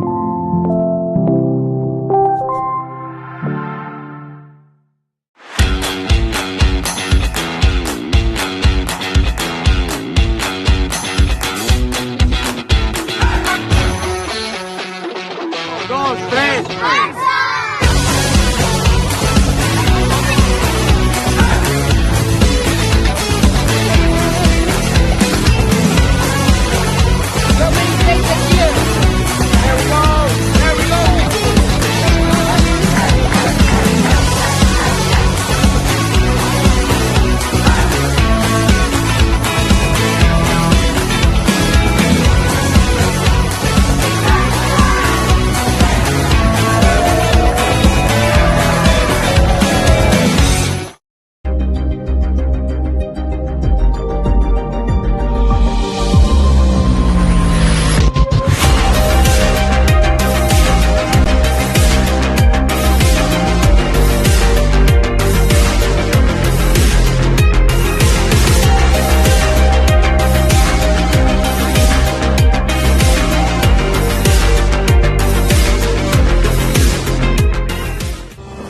Are you looking to take your game to the next level?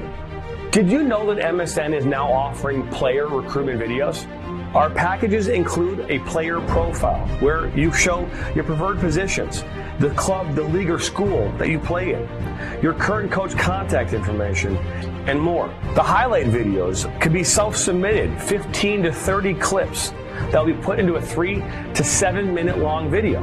Video review of your Huddle, VO, or other platforms that you might have video on, as well as for an additional charge, MSN can come out and film games for you to create those clips. Our coach evaluation process, which is also an additional charge, where we have college coaches from various levels across the United States that will review your game film and provide feedback on how to improve that film, as well as also evaluating your play and what you can improve on. To learn more about our packages and what we offer, head over to the MichiganSoccerNetwork.com. Remember, your journey starts with a click.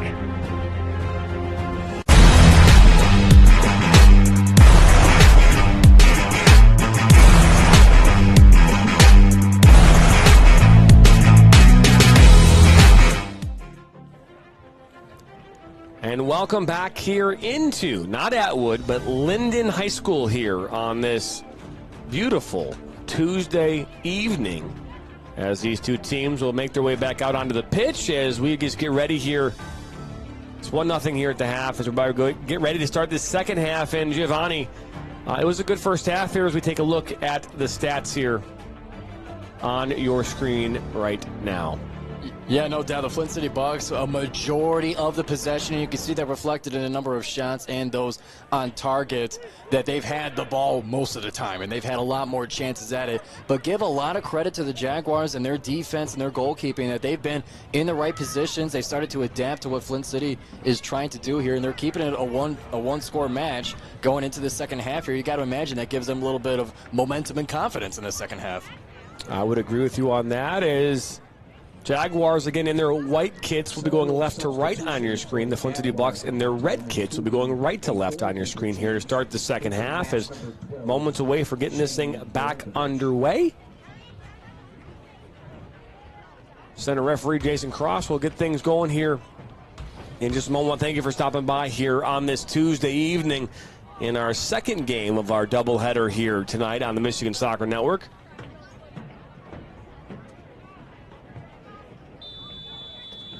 As we are back underway here from Linden High School in Linden, Michigan. Flint City Bucks and the Michigan Jaguars squaring off here on this Tuesday. Jonathan Turner alongside Giovanni Mosheri. And the Jaguars, who were able to handle the 11 shots, of which I believe you said 2 were on target? 3 of them were on target. 3 on target. So right now they're shooting 33% of accuracy. 1 goal on 3 shots on target.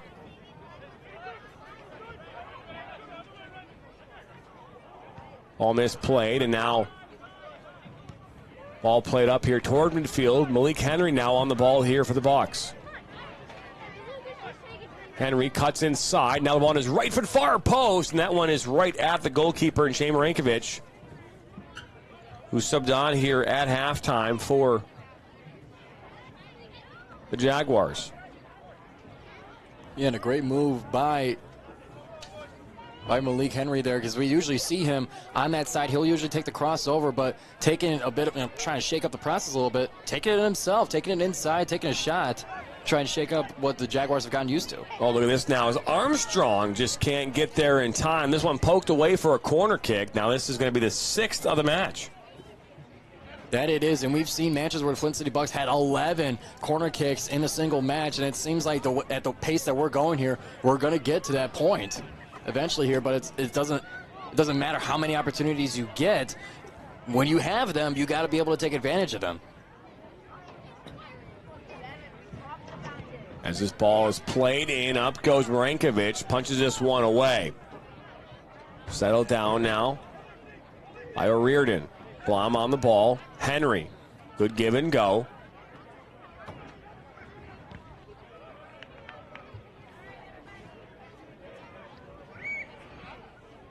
Now for a goal kick.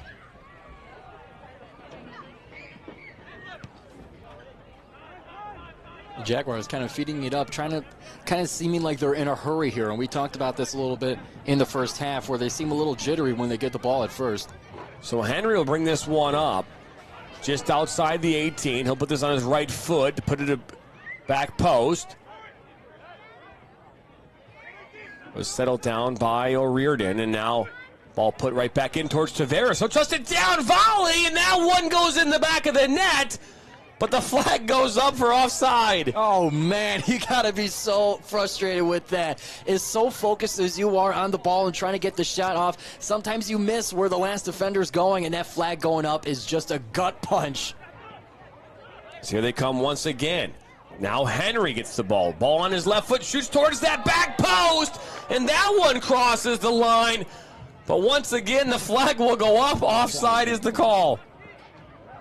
Well, if it's happened once, then you got to imagine the second time is even more frustrating. 2 opportunities, 2 offside in just a matter of a minute.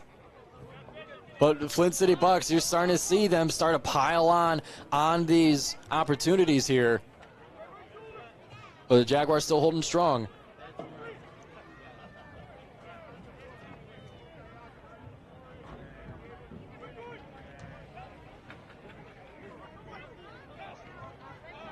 This ball played on the top, looking for Gondo.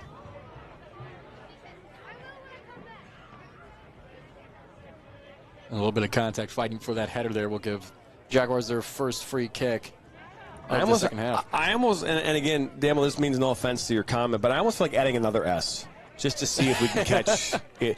You know, I get it. You know, it is offside. As a former referee for 20 years, we oftentimes use the S. It happens to slide in there sometimes. So we apologize. It has been corrected. It will not be on the graphic moving forward. This ball is put into the 18 and cleared away by Gondo.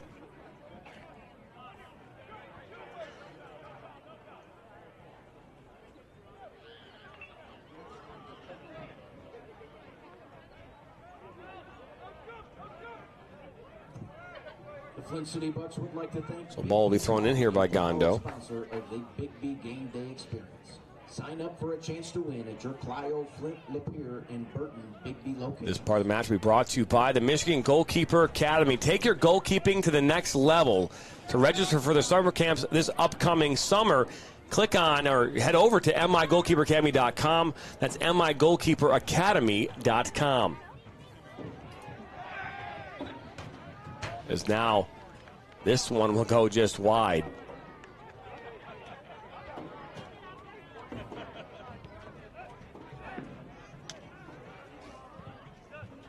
All played up, and again, the ball just given right back to the box. And we talked about this in the first half, and this is the difference maker between, in that separating factor between a team like the Bucks and obviously the Jaguars right now. And you know, you find yourself chasing, and it's not uncommon when you play against a superior opponent in that regard. And I'm not trying to say that these two teams are not similar in the way that they play, but the flag will go up again. The reality is that, you know, when you have a good team playing against a team that's lesser than, you're going to find situations where teams, they rush the passes, they rush their decisions, and they find themselves chasing and being very defensive-minded. It happens all the time, and there's a talent gap on the field. Not saying that the Jaguars don't have talent. We're just saying that the talent on the Bucs side is greater than that of the Jaguars. Yeah, and it's just the way it is. Yeah, and because of that, that's where this, you know, the decision making. And when people start asking the question about when it comes to soccer, you know, what separates good teams from bad teams, it's really decision making. Right? The decision making that goes on the field. For the player that is a more talented or more experienced player, their thought process is the way that they make decisions. It's almost as if the game is slower for that player. Right? It's a faster paced game for a player right now in the Jaguars than it is for the Bucs. No different than if you're playing another sport, maybe like a volleyball, where you're playing against a player that's been playing in a role for such a long time, maybe at that libero position, right? There are players who've been doing it for a month, players who've been doing it for a year, and players who've been doing it for 10 years. I can tell you the player that's been doing it for 10 years is a much better, more experienced player than that player doing it for a month. Not because they're less talented or more talented, but because of the experience. And that experience makes a huge difference when it comes time to games just like this. No doubt, and especially when there's so many different moving pieces when it comes to soccer, a lot of coordination, and what helps that decision making is knowing when decisions are bad. If you've experienced a bad decision like that, it's going to help you learn, it's going to help you remember, but you only gain that through the amount of time you put into it, through the experience like you were talking about. Well, John. just like how Damo let us know that I put an S in offsides, I will remember moving forward to make sure there's no S on offside. For sure. Like I always say, you got to stub your toe to know the cabinet's there. You know what I mean? Like sometimes you have to learn the hard way. I don't know, man. I feel like I'm always stubbing my toe on the cabinet, though. I mean, tell me I'm wrong. I know we all do it, right? You'll learn it eventually. As Henry will cut this one inside, that's poked away. Right back to a Reardon in the box. Now Fisher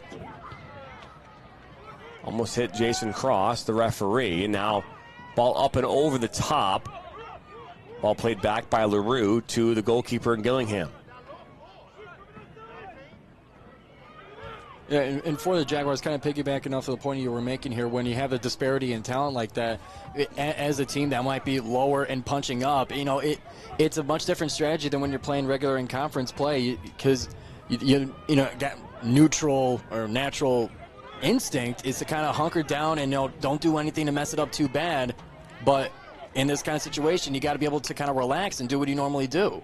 No questions. This ball shot off the woodwork from Armstrong as he is just shaking his head. He can't believe that one didn't fall in. That one already in this first half, the 5th shot taken, 2nd on goal for the Flint City Bucks. They're racking it up early in this second half. Now remember, Jomo, you didn't know this, but any shot that hits the woodwork does not count as a shot on target.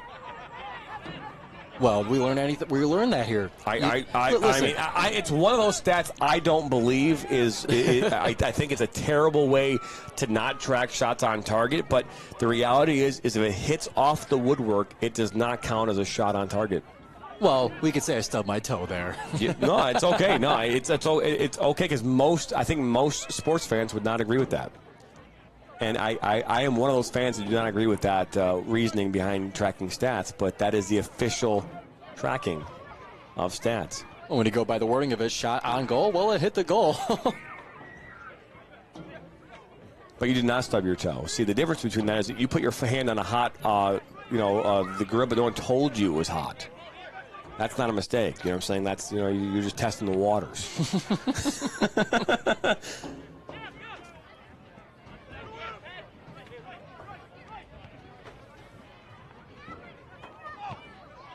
Flint City just trying to barrel their way through, trying to get to the 18. As the defense for the Jaguars crowding it at every point so far. Next 5 minutes of the match are brought to you by the Michigan Wolves, preparing players for the next steps in soccer and life. To learn more about the Michigan Wolves, head over to MichiganWolves.com. That's MichiganWolves.com.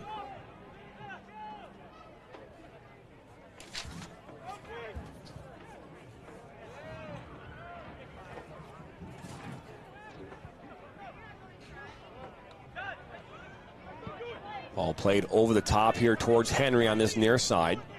Remember, he scored that goal against Midwest United, the second goal of the evening, on their way to a 2-0 victory over the undefeated Midwest United here. They were undefeated up until Saturday night. They're now 7-0-1. They still sit atop the table in the Midwest, in the Great Lakes division.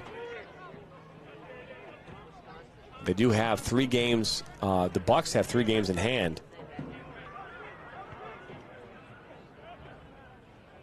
Ball back to Gillingham. 57th minute. 1-0's your score. As Flint scored the lone goal here in this one back in the 20th minute off a corner kick as Pierre Leroux put one in off the head as a ball in from Tavares. I want to remind everybody, too, that our highlight show is every single Monday night here on the Michigan Soccer Network. We will take all the highlights from all of the games here that go on during the course of this week. This week we've got 14 games on the network, so A lot of highlights coming your way here on Monday night. That will air every Monday at 7 p.m. right here on the Michigan Soccer Network. Yeah, the host of that highlight show is going to be very, very busy this week with those 14 games of highlights to showcase all of what we have broadcasted here, to showcase the talent that we have here in Michigan with the games we cover. I wasn't sure if I liked that comment, man. I think that was as we're going to see Palmer Alt stepping in, as well as Rocker Tarleton and Kai Phillip, who will all step in here as well. So some substitutions coming in here for the Flint City Bucks. Palmer Alt, who's got a ton of time here this season. You also saw Abdul Al-Rashid is stepping in. And this is probably more along the lines for Paul Doro. It's just getting these guys some minutes here. This ball into Tarleton, and that one knocked away.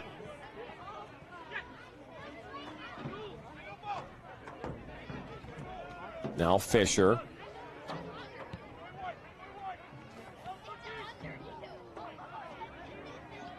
The more I'm looking at this, I don't believe that that's Palmer Alt, but this ball played in towards Kai Phillip. Flint City corner kick.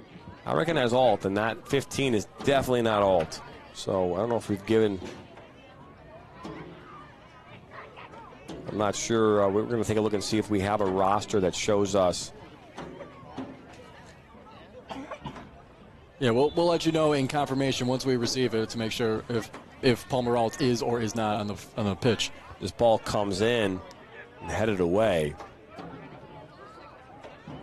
And to give a quick update here, we're into now our 59th minute going into the 60th.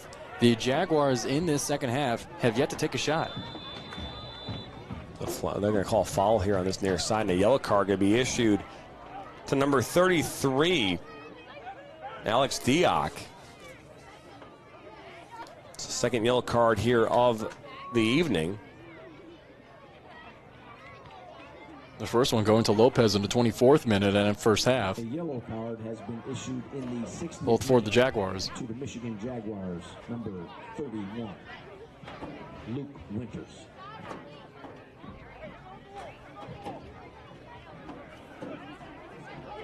So 21 votes here coming in so far tonight. 71% of you say Flint will win this game. Jaguars 19%. 10% of you say it's going to be a draw. On this poll here in the 70th minute. So this ball comes in towards off the woodwork once again. Settled down now. Sent back to Yerday. Al-Rashid. Back to Yerday. Yerday again. Al-Rashid. Yeah, I was going to say it's to Shutter.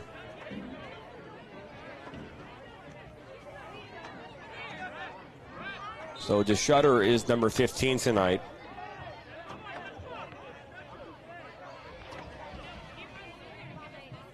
I don't feel like that doesn't look like Palmer Alt to me. So Joyce DeShutter is number 15 here tonight for Flint City Bucks.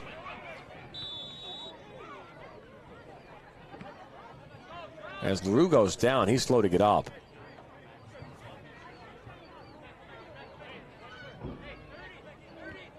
He seems to be able to walk it off, though.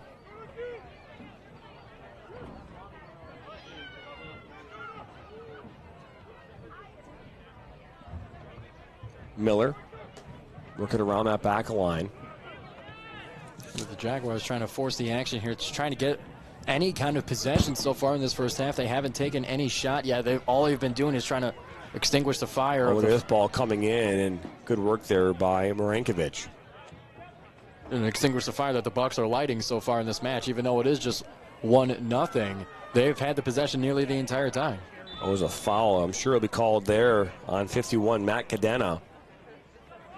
That'll be their first one of the second half.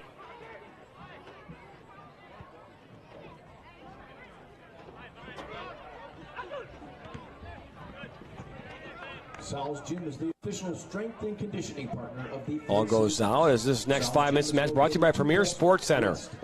A 60,000 square foot facility of one of its kind here in Macomb County. To learn more, about rental space, getting your team trainings, and more. Head over to playpremier.com. That's playpremier.com.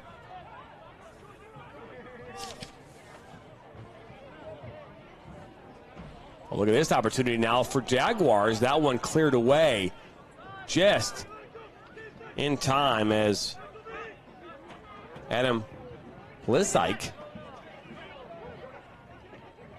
was the one inside the 18.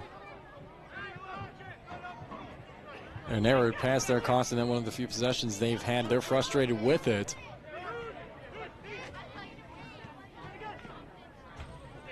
One back by Fisher, and then stepping in. Now this ball over the top. Cadena was trying to run this one down. Now LaRue, he'll keep it on. In the corner, double team. This one knocked out. And out for a throw-in. Cadena was just one step behind trying to chase that one, but that gave the defender just that one step needed to pop it up, go into the corner, and eventually award themselves a throw-in.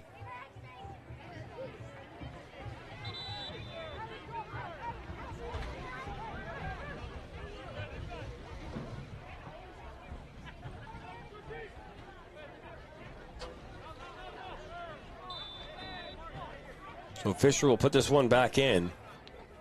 You can see this assistant referee telling Fisher to get this one back in play is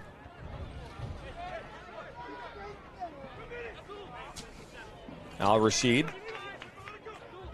up this near side. He had Phillip on this near side as well, but now to Shutter. Good switch to Gondo on that far side. Flag will go up. And that one offside number 5 for Flint City. They didn't have any in the first half, but this second half they've had a bit of a habit here of going a little bit too early.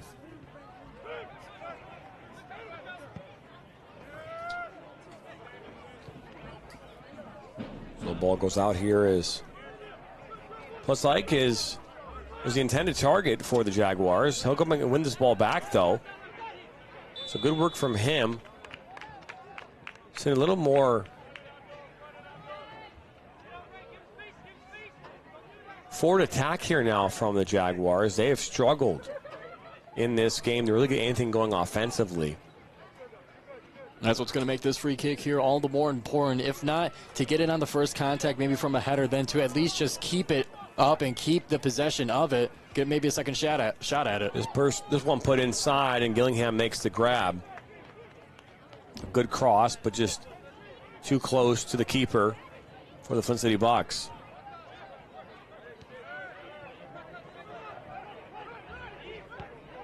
One back by the Jaguars. Matthews, this one shot and deflected into Gillingham. It was Jonah Hogel who took a crack at that one. He had the game winner. You're back against the Michigan Stars here in stoppage time here. A game you were on the call for here a couple weeks ago. Yeah, deep into stoppage time is that one, as the Michigan Stars were able, still within stoppage time, to equalize the match 2-2, and then not a minute later, Jonah Hogel was the hero of the game, getting that last goal to secure their victory 3-2 over the Stars.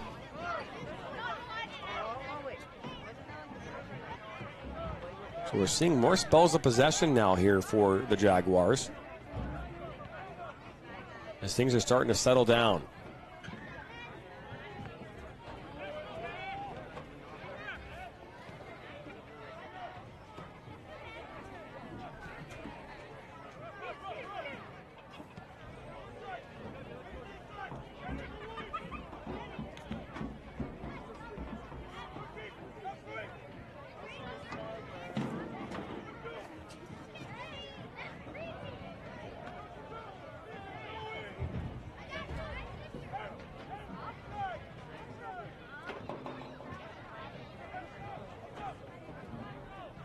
Apologize, the clock for some reason just stopped working, so we're going to try and get the exact time here.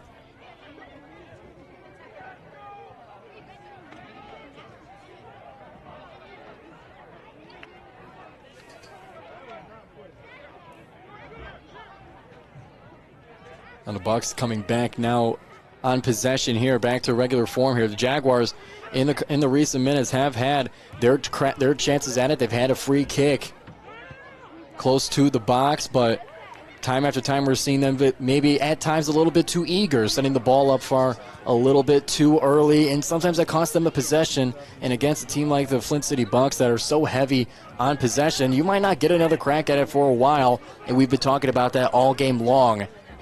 But the Jaguars starting to swing it a little bit in their favor in terms of possession. So we'll see if that can result in a little bit more shots here, as they're still far behind. Only one shot this second half. Meanwhile, the Bucks have 6. Apologize about the clock there. We had to get it. It was. Thank you for pointing that out. I wasn't even looking at the clock. Either way, a couple subs coming in here for Flint City.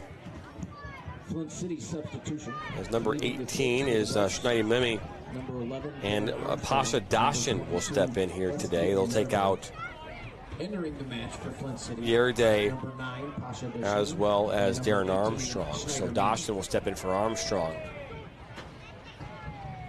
and Mimi will step in for Yerday. So a corner kick coming up here, though, for the Flint City Bucks. Scored a goal back in the 20th minute. This one will be corner kick number 7 for the Bucks so far in this match, second of this second half. This part of the match brought to you by Legend Motors. One of 3 locations. You can visit any of the 3 locations in Metro Detroit, in Waterford, Ferndale, or Detroit. To learn more, you go over to legendmotors.com. Remember, don't make your car buying experience ordinary. Make it legendary. As this ball comes in off the corner, LaRue was there. He falls over. This ball played up over midfield. Cadena will try to track this one down. He does. Fisher there defensively for the Bucks. Good work by Fisher to come back and recover there for Flint City. Yeah, Cadena was in good position in that one. A lot of times we see those long passes up the field there kind of run into a defender already in position, but the Jaguars are able to find the Bucks a little bit out of position there. Just couldn't turn it around to get it within play still, but they made a lot of forward progress here to try to stay and get into the box. Well, Rashid was trying to get that one back under control for the Bucks, but now Jaguars have it in possession once again.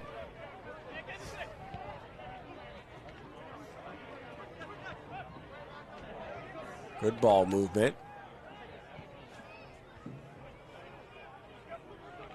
One back. Gondo.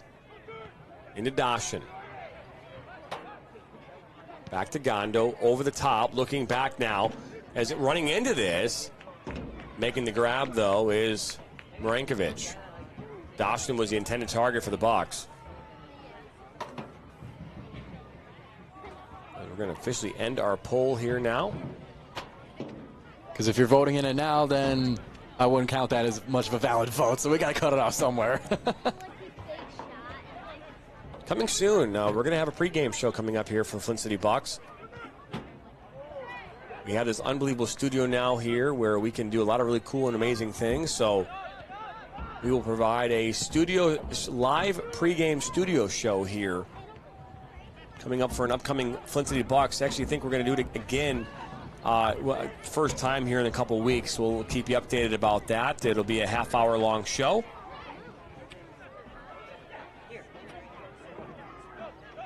The shutter. Now he'll take a shot from distance. That one was one I'm sure he'll want to forget pretty quick. He's just too strong. I'm sure is what he's justifying it with. At least that's how I justify when I take it too far. Cutting-edge technology to deliver superior care to get you back to your life. One back almost by the Bucks. Up that far side, looking for Cadena. Miller there to defend. Cadena drops it back. There's Luke Winters. Now this one shot from distance. That one goes well wide as well. Fenton Winery and Brewery is an award-winning. That one just to kind of keep the sense of the possession here. That was only the second shot of this second half. Bucks, 7 of them in just the second half. Wine and distilling process. They also have a great selection for their full food menu. The banquet facility is also the perfect place for your Michigan Soccer Network has recently launched our new digital magazine that is published on the 15th of every month. That means this month's edition will be coming out on Saturday, June 15th. To learn more and to check it out, the latest issue, head over to MichiganSoccerNetwork.com. Flag will go up as mistimed run. Bucks have been called on that 6 times in the second half. They didn't have it at any point during the first half.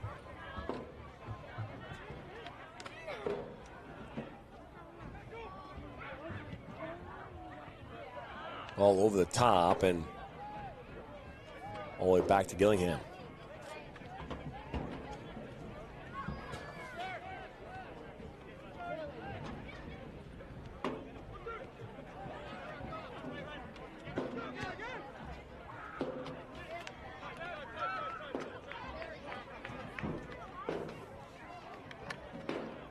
David Sanders says, I know some rats that would want to be part of that pre-show. Maybe some river rats. Rats by the river. Perhaps they live and stay in a nest. Well, there you go. Well, if that's the case, then the pregame show is going to be just for you. Will there be cheese and peanut butter at this pregame show? Well, I hope so, or else I'm not coming. Well, then, I don't know if the rats will show up without the peanut butter and the cheese. You getting the what I'm saying there or no? You're just making me hungry. I was saying when the mousetraps always put peanut butter and cheese in them, remember? You know that? That joke did not land. Is this one over the top looking for Dawson? He is on. Dawson will take a shot off the crossbar. That's the 3rd time in this half alone that a Flint City Bucks player has hit the woodwork, specifically the crossbar. Yeah, when they're done with this match, you're going to have to make sure there's no dents in that woodwork and make sure it's fit for another game.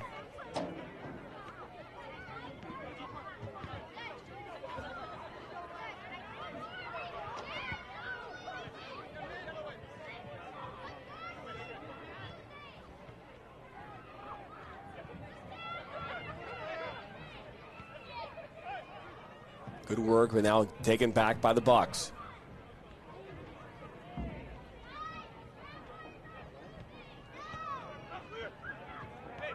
Ball out wide now to Al-Rashid. Al-Rashid into the 18. At the top of the 18. Now it's Tarleton in that one. Right at the goalkeeper in Rankovic.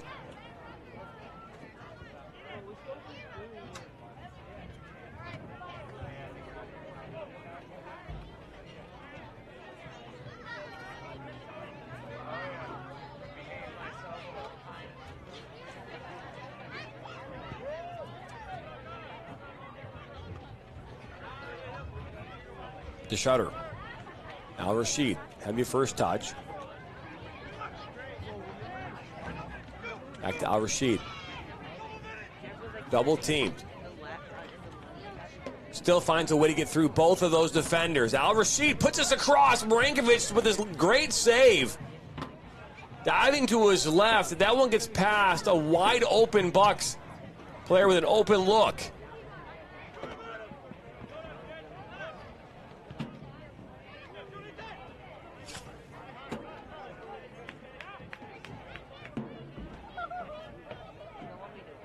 Back to Dioc. Looking up top there. Jonah Hogel. Gondo pokes it away. The shutter. Al-Rashid held up and I'll be brought back. Part of the match is brought to you by Vardar Soccer Club, the premier soccer club in the state of Michigan. To learn more about Vardar, become part of the Vardar family, head to vardarsoccer.com. That's vardarsoccer.com.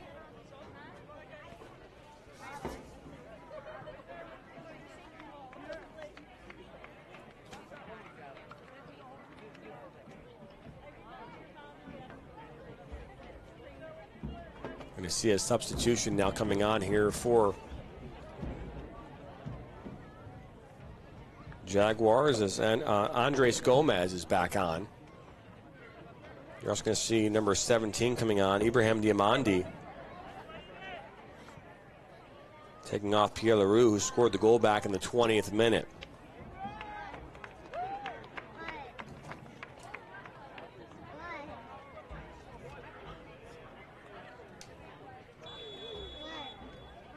So back underway now as we're getting towards the business end of this game. A 78th minute, 12 minutes to go here, plus stoppage time. It's a 1-0 game here in favor of Flint City. The ball over the top, looking for Diamandi, who just stepped onto the pitch. So look at his first opportunity on the ball here right now. Diamandi will fire one. That one's blocked through traffic and cleared up towards midfield. There's now Mimi back to Miller. Up the middle to Al-Rashid and back to Mimi.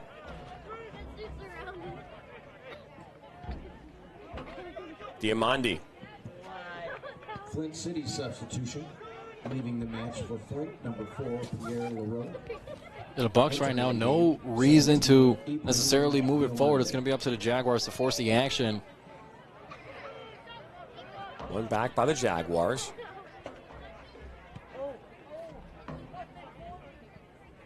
All up top, looking for Cadena. As well as Gomez.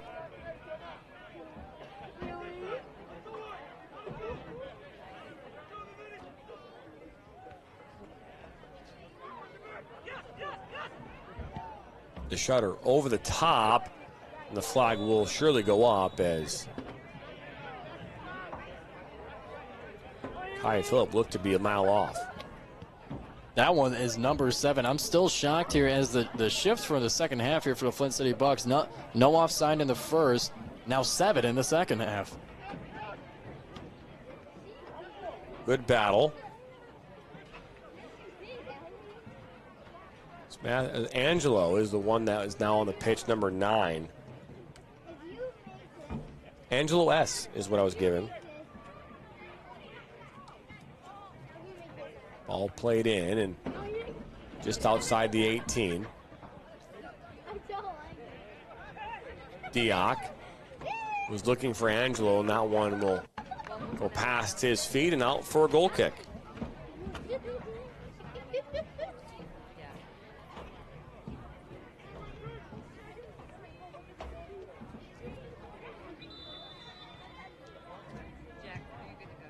Using 100% ribeye steak and made right in front of your eyes. Big John Steak and Onions makes your subs the only way they know how.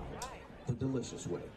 A local steak. Ball played short. 1972, Big John Steak and Onion has grown to 16 All inside to Darlington. Oh, almost a dangerous pass. Aquinello. This one makes its way back to Marinkovic.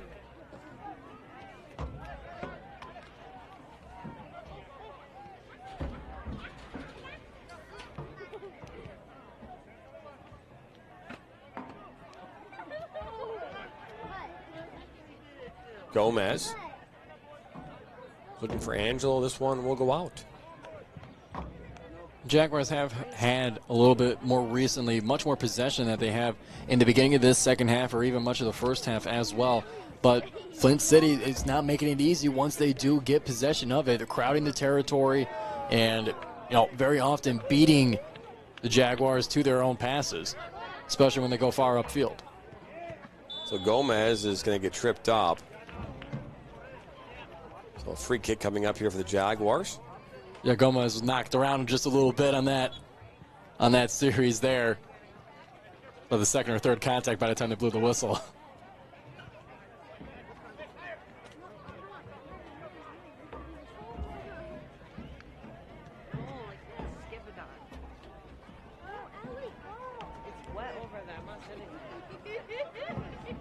One back by the Bucks. Nolan Miller now on the ball.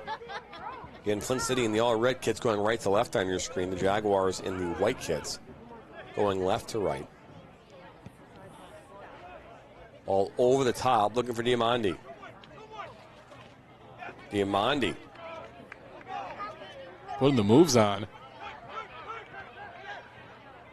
Good work there defensively by Vincent Stockton as this ball won back by Fisher and the Bucks. Darlington. Ball switched to the far side. Ball put right back in the mix. Now Diamande takes a crack at it. That one. Not enough contact, at least clean contact on that ball. Going for a bit of an acrobatic shot there. Would have made a sweet highlight, no doubt.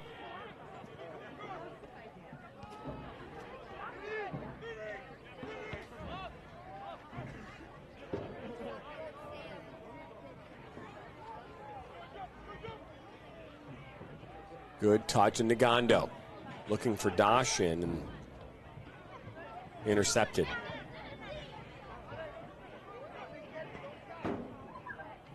This part of the broadcast is brought to you by Unified Landscaping, your residential and commercial landscaping company to serve you here in Metro Detroit.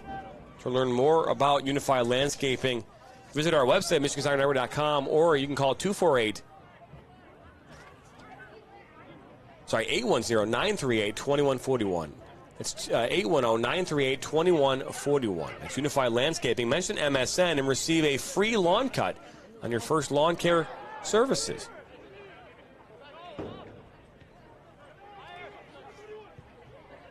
The Pluschik there on the trying to receive the pass there, ended up hitting his jersey number as he was falling over against two defenders from Flint City.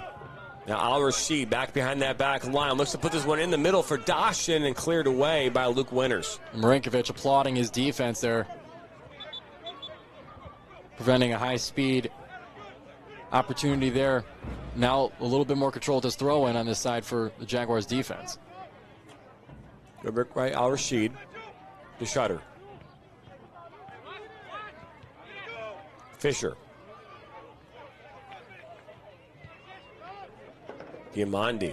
Ball goes under his feet. Carlton.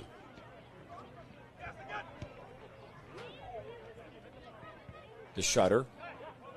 Phillip. Near side. Fisher. Dispossessed. Pluschik.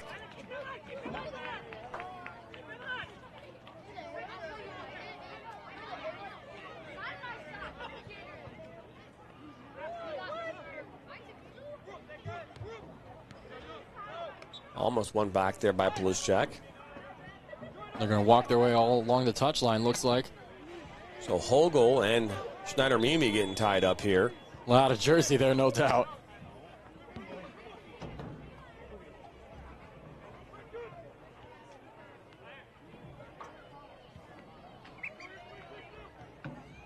Remember, tomorrow night we'll be back at this once again here on the UPSL Game of the Week, Midwest East matchup, as Alianza FC will travel into Detroit United at Toka in Wixom. We'll bring that coverage to you tomorrow night at 9 p.m. Eastern right here on the Michigan Soccer Network. All up top, now Gondo. He'll make the run onto it. He makes his ball far post towards Diamande, and then Luke Winter will clear this one up. The shutter on the ball now. Back to Gondo. Gondo, ball goes under his feet.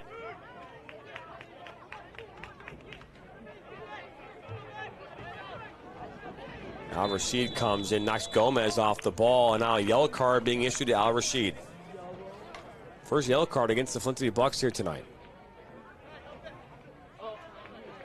And it seems like Gomez has taken a lot of contact throughout this match. Not afraid to go after the ball, but he taking contact in the process there. Flint City, Abdul Al-Rashid.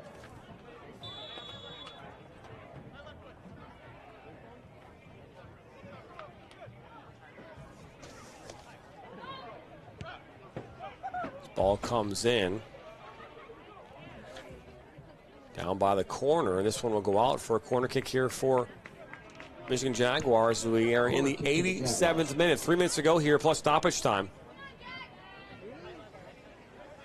Jaguars just looking for that equalizer at this point. They've held off plenty of opportunities so far from the Flint City Bucks, where they've had majority of the possession during this game, which we've mentioned throughout the broadcast, but keeping it within a one-goal game, no small feat for the Midwest Premier League team.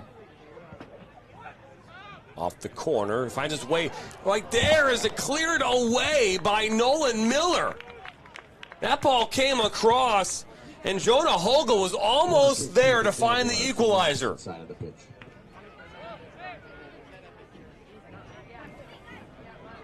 But they'll get a redo added for their efforts. Oh, this off the post. Luke Winter steps in front of one, and that hits off the post. You want to say another corner? How about another one for you? Let's go for 3. Third time a charm?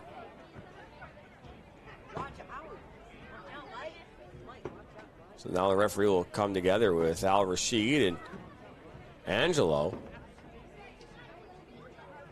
Reminding them to be friends, of course.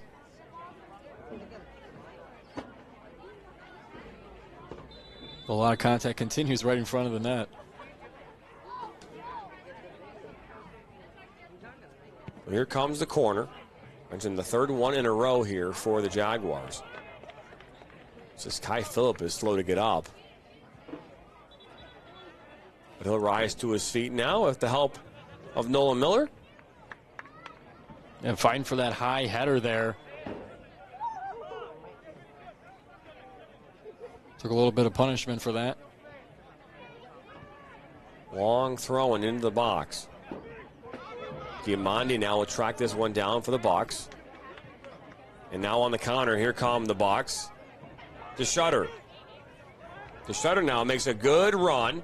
Diak was there as DeShutter goes down. There's now Stockton.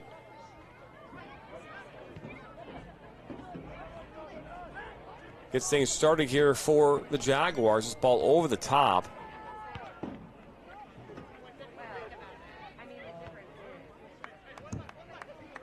PFCU is proud to be your local credit union, and they're here to help in any way they can. So now officially in the 90th minute. $1 million in PPP loans to support local small business.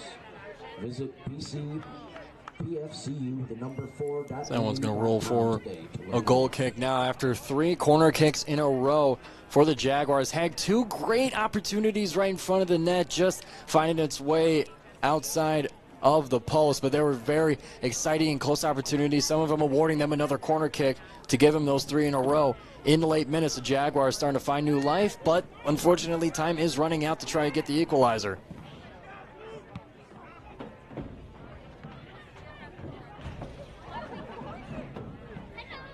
So we'll see a couple minutes here at least of stoppage time here in this second half.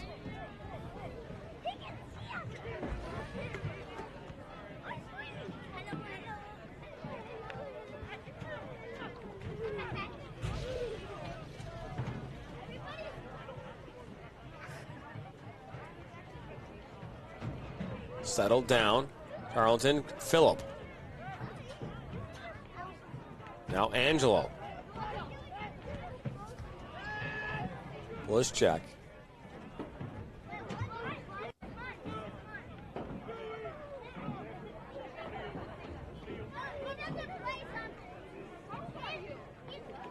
We're not informed of how much stoppage time, but we're going to add 2 just for display's sake. I think the referee just showed 3 fingers. We'll put 3 up. Settled down by Al Rashid. Good pullback from him. Gets through 1 defender. Now a second, and then one's poked away. Now Diak on the ball for the Jaguars, who have managed here to really stifle this offense of the Bucks, who have only scored 1 goal in this game. They've had a lot of opportunity. A great tackle by Gomez to get the ball back for the Jaguars. Oh, good pullback from Gomez as well. All over the top. Look at a shot now. Goes past the post there from Gillingham. A good opportunity there from Jonah Hogle. Pretty quickly here, the Jaguars are starting to stack up the shots here. Now, obviously not as much as the Flint City Bucks, but 5 shots so far in this second half, most of which coming in the last few minutes here, compared to Flint City with 10. Settled down by Winter.